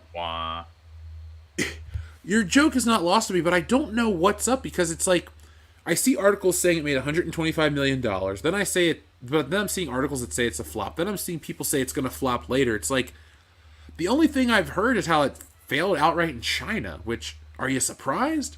Shouldn't be surprised. Yeah. What have you guys heard? What's your takeaway? Will The Little Mermaid, is it a flop? Is it going to make a comeback? I'm never going to watch it, so I just want your guys' opinion. I don't think The Little Mermaid has fins to last the duration. I love the puns. Andrew, can you top it? So you think it's a sinking ship? There you go. It's a little too late for me to try to come up with puns. It's a beached film. It might have had a strong start, but honestly, I think the tides are going to change on it. The critics are filleting it like crazy. All right, I like this one. I'll drop one more, but it'll just be for the halibut. I need a fucking rim shot button. The fish to boner commercial on YouTube is performing better than The Little Mermaid. The Wonder Boner? Yeah, the Wonder Boner. My wife would like that. I love that commercial so much. Folks, watch that after tonight's show. Watch Garth Marenghi's Dark Place, watch the Wonder Boner ad, and then watch the Johnson Outboard Motors commercial. You won't get a better double entendre ad ever. TLJ Screwjob says, thoughts on historical movies / shows, scenes happened but later on, i.e. Band of Brothers, we salute the uniform, not the man in it. It happened after World War II. What do you guys think about this? Any thoughts on historical movies where the scenes happen but later on in the timeline? Well, I understand why it's done that way. It's really just to maintain a dramatic narrative flow. The fact of the matter is, history doesn't happen in a cinematic manner. And so when you are telling a movie, you're telling a story based on actual historical events, sometimes certain liberties are taken in order to make it something that people want to actually watch and experience, rather than it being like, I don't know, open water. And there are legitimate criticisms to be said about doing so, and I think that really comes down to like, all right, how much did they really fudge here? How much did they skew to one way or the other in order to make this into a watchable movie? And I think smart screenplay writers know how to adapt things. But I'm usually of the mind, if you're telling me this is something that's based on actual events, it's a true story, I do want it to be as accurate as possible while still making it something entertaining. So that's a difficult line to walk, and telling a true story in a cinematic format, because like I said, life does not happen in a cinematic manner. Mm-mm. Yeah, a lot of those story beats that you see in movies based off historical events happen maybe weeks, months, or years apart, and you've got to reconcile that for a single story if you're telling it. I agree with Andrew and script on that one, TLJ Screwjob, so I don't have anything else to add. If Literature Devil does, cool. If not, we'll continue to read these. Adam Wofford says, 2099 is a better suit than Miles Morales. His sucks. I do like Spider-Man 2099's costume to the point where I usually pick up the action figure of the corresponding line. I got the new Hasbro one because... It is very cool, yeah. It is. I don't love, like...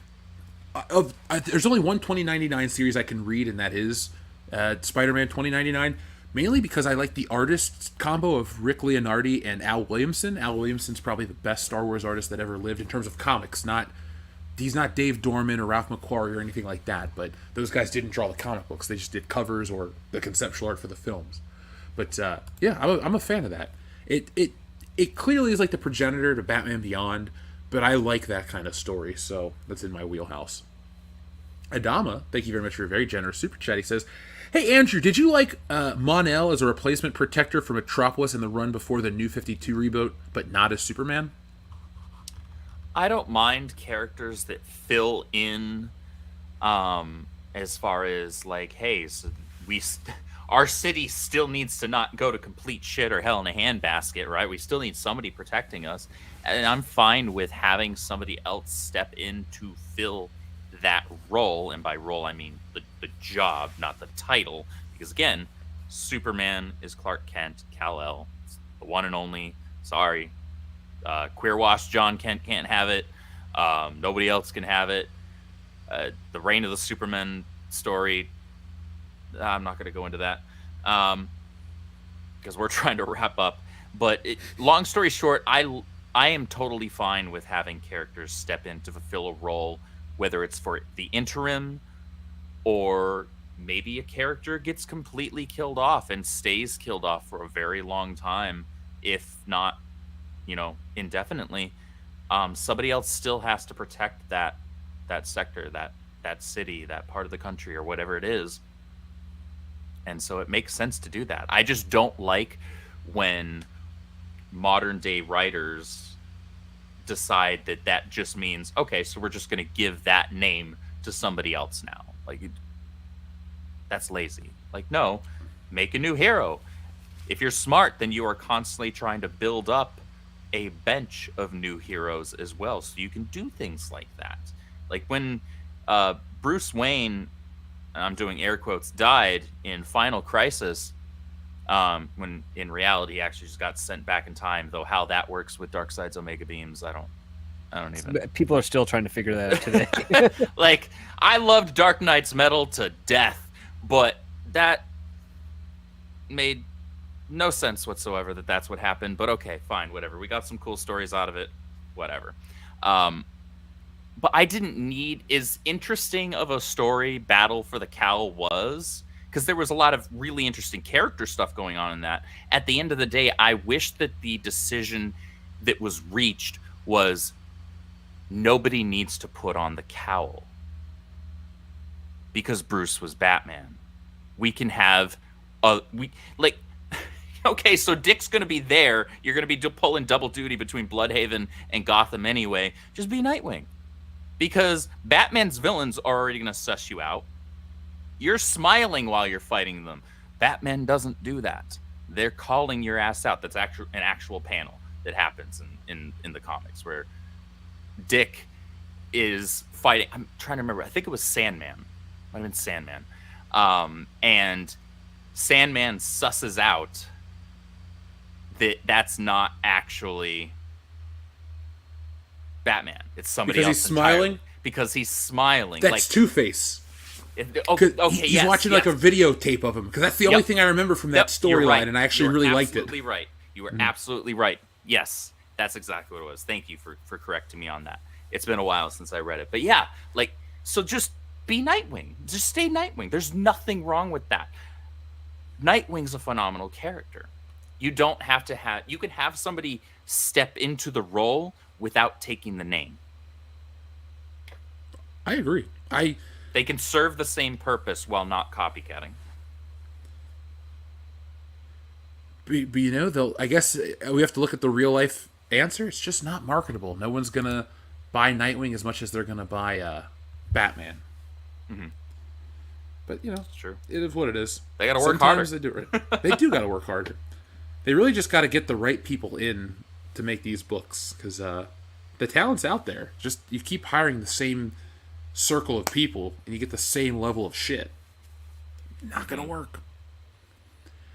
Adama says, "Don't get me wrong, I enjoyed the movie. I just couldn't seem to hold my attention. These movies don't grip us as much as they should." I agree.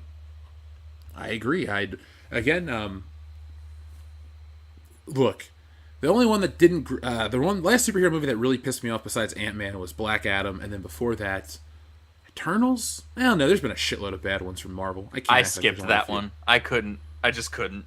I had I had less than zero interest in Eternals, so I was like, nah, I'm good, thanks. You had Robert Downey Jr. interest? Sorry, that's a weird reference to a movie he was in called Less Than Zero, which is a really damn good film. You should watch it. It's really fucking dark, though. If you like Iron Man, you might not like this movie, because Robert Downey Jr. was a much different actor back in the day. So, and it's oddly like reflective of his life and the shit he went through in the 90s. So, if you like one of those things where art can predict the future in a certain degree, check it out. Less Than Zero is great. Monster01, thank you very much. He says, "I need 10 cc's of that Rhino stat. Another great Tuesday in the another great Tuesday in the hat, gentlemen. Hail the High Council." It is a great one. Thank you. I'm just tired, and that's why I'm sounding as crazy as I am. I drank water and tea today, so it's not like I'm even having some fun. Adama says, "Jeff, because the Thursday night podcast, I have watched way too many Stone Cold Steve Austin clips and wrestling in general on YouTube. Just wanted to say thanks. It's me, Austin!" I will press you that button in just a moment, my friend. I'm glad you're checking out the wrestling stuff. Folks, we're never going to lead you astray here on World Class Bullshitters. If we tell you we enjoy something, it's because we find a modicum of quality in it. And classic wrestling is awesome. There was a point in time where pro wrestling was taking over the world, and it ended many years ago, but the good times are still good, and the great one, well, that's The Rock, but the great times are still great as well. And so, yeah, Adama, I'm glad you've been checking out those clips. Let me know in the regular chat what your favorite one was, and if you watched the Stone Cold Steve Austin in the grocery store, because to this day, that is my favorite Stone Cold Steve Austin moment. I mean, he whoops Booker T's ass for 10 straight minutes, and then throws him in the fucking checkout line, and he gets an error in the fucking checkout counter. So it's wonderful, folks. If you want to laugh while you're watching wrestling, check that out. And actually, let me read these last two, and then I'll press your button for you on the way out, Adama. Modalicious says, "Aquafina beat Rebecca Black for the most hated song."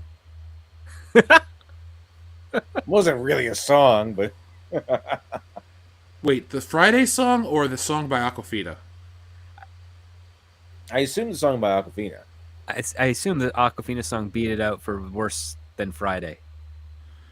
I have watched the Friday video more times than I should have, because it is so dumb it makes me laugh. Like, this was years ago when it was new, I was watching it, but like, you know, you hear this, "Oh, this is the worst video ever on YouTube, you gotta watch it." And I'm like, alright, it's just some rich kid with a music video. But then I wouldn't stop laughing because it really is stupid. So I'm glad somebody's beat that one, Modalicious. And it had to be Aquafina. She's the best part of no movie. TLJ Screwjob, thank you very much. He says, not shitting on B.O.B. or anything. I own a steel box of the series. Just wanted your guys' thoughts on that trope conundrum. What, you know what I mean? B.O.B. B.O.B. Band of Brothers? Oh, Band of Brothers. Oh, okay, I thought I was talking about the musician from like 15 years ago. And they got to have one song. Yeah. Gosh. He had a couple Airplanes? of he had a couple of like hit singles, and that was it as far as I'm aware. I mean, that's the best career to have. At least one hit, and then ride on your success forever. That one song. Well, I understand where you're coming from, TLJ Screwjob. I need to watch more Band of Brothers. We watched it in college and a little in high school, so it's a good show. So speaking of good shows, guys, I think we had another good show. We definitely did not overhype at the beginning. It was a fun conversation, and it was a good time. But I think we've reached the end of the show because we've reached the end of our conversation, and my batteries are on low. So is there anything you guys would like to say before we go? Script Doctor, anything you'd like to say to the audience? Thanks for sticking with us this time. It's been a pleasure, as always, talking with you gentlemen. It's past my bedtime. Same. So I hope everyone has a wonderful sleep and great rest of the week. Literature Devil, anything you'd like to say to the audience before we put this baby to bed? Oh, yeah. So I have my book out, Dr. Alpha, Dead Man's Alibi, Volume 1, still available on Indiegogo. Got some new pages in today, in fact. Ooh, exciting. And we're getting closer to the end here. So I think this brings us to page 66, laid out, with there's 76 pages altogether. Nice. Furthermore, I have a goal of if we reach 35,000 in the campaign, I'll add a additional short story. We're almost at 33,000, so we're getting pretty close there. Getting pretty close. Well, if you ever need help, just let us know. We'll retweet stuff out to get the word out there, man, because I like what you do. Yeah, very much appreciated. Andrew, anything you'd like to say before we put this baby to bed? Anybody who is a fan and supporter of the Rippaverse, be on the lookout. Bolo, this coming month. ISOM 2, we're going to be launching. And if you guys haven't heard the news already, we have the legendary Chuck Dixon writing Alpha Core #1 for this fall, and the Saska sisters writing Yaira #1 this winter. I've met them. They're cool. ISOM #2 is going to be launching, and the haters will be hating. Oh, there's going to be a lot of it. I'm going to be pretty much glued to Twitter while we rake in money. Yeah, it's a good way to be. So, folks, I'll say thank you for watching. I'll be back next time with more. Be on the lookout for all the updates from World Class Bullshitters. We're on Twitter, we're on Facebook, we're on Instagram, we're on TikTok, which we really don't post to because what's the point of TikTok? I don't know, but we'll figure it out. We'll do that more. But speaking of comics, I've been getting pages back from the inker for Wokebusters. It is also a large book, like Literature Devil's book. I believe Wokebusters isn't at 80 pages, but we're not here to measure pages. It's just, it turned out to be an epic. When I started crowdfunding it, it was like a 50-page book, and I'm like, well, it needs more, so it has more. But I'll be sharing pages when I get those back from the colorist, because the black and white stuff is fun to share, and I'm very proud of the work no matter what stage it's in. But you get the more of a pop and a panache, and so what we're going to do is we're going to build up the hype and essentially relaunch all that stuff to get more people available or aware of Wokebusters so we can turn it into the hit that it's always been destined to be. So be on the lookout for that. It's our last parody comic, but it does a little more than parody just Ghostbusters. It parodies society and, well, all the problems that are fraught, that society is fraught with. So, folks, thank you for watching. Check out another video in the meantime, and let's get you those buttons on the way out. So, folks, be smart, be safe, be cool, but always be excellent to each other. And now it's time for a message from our friend Vince McMahon. Who's that Pokemon?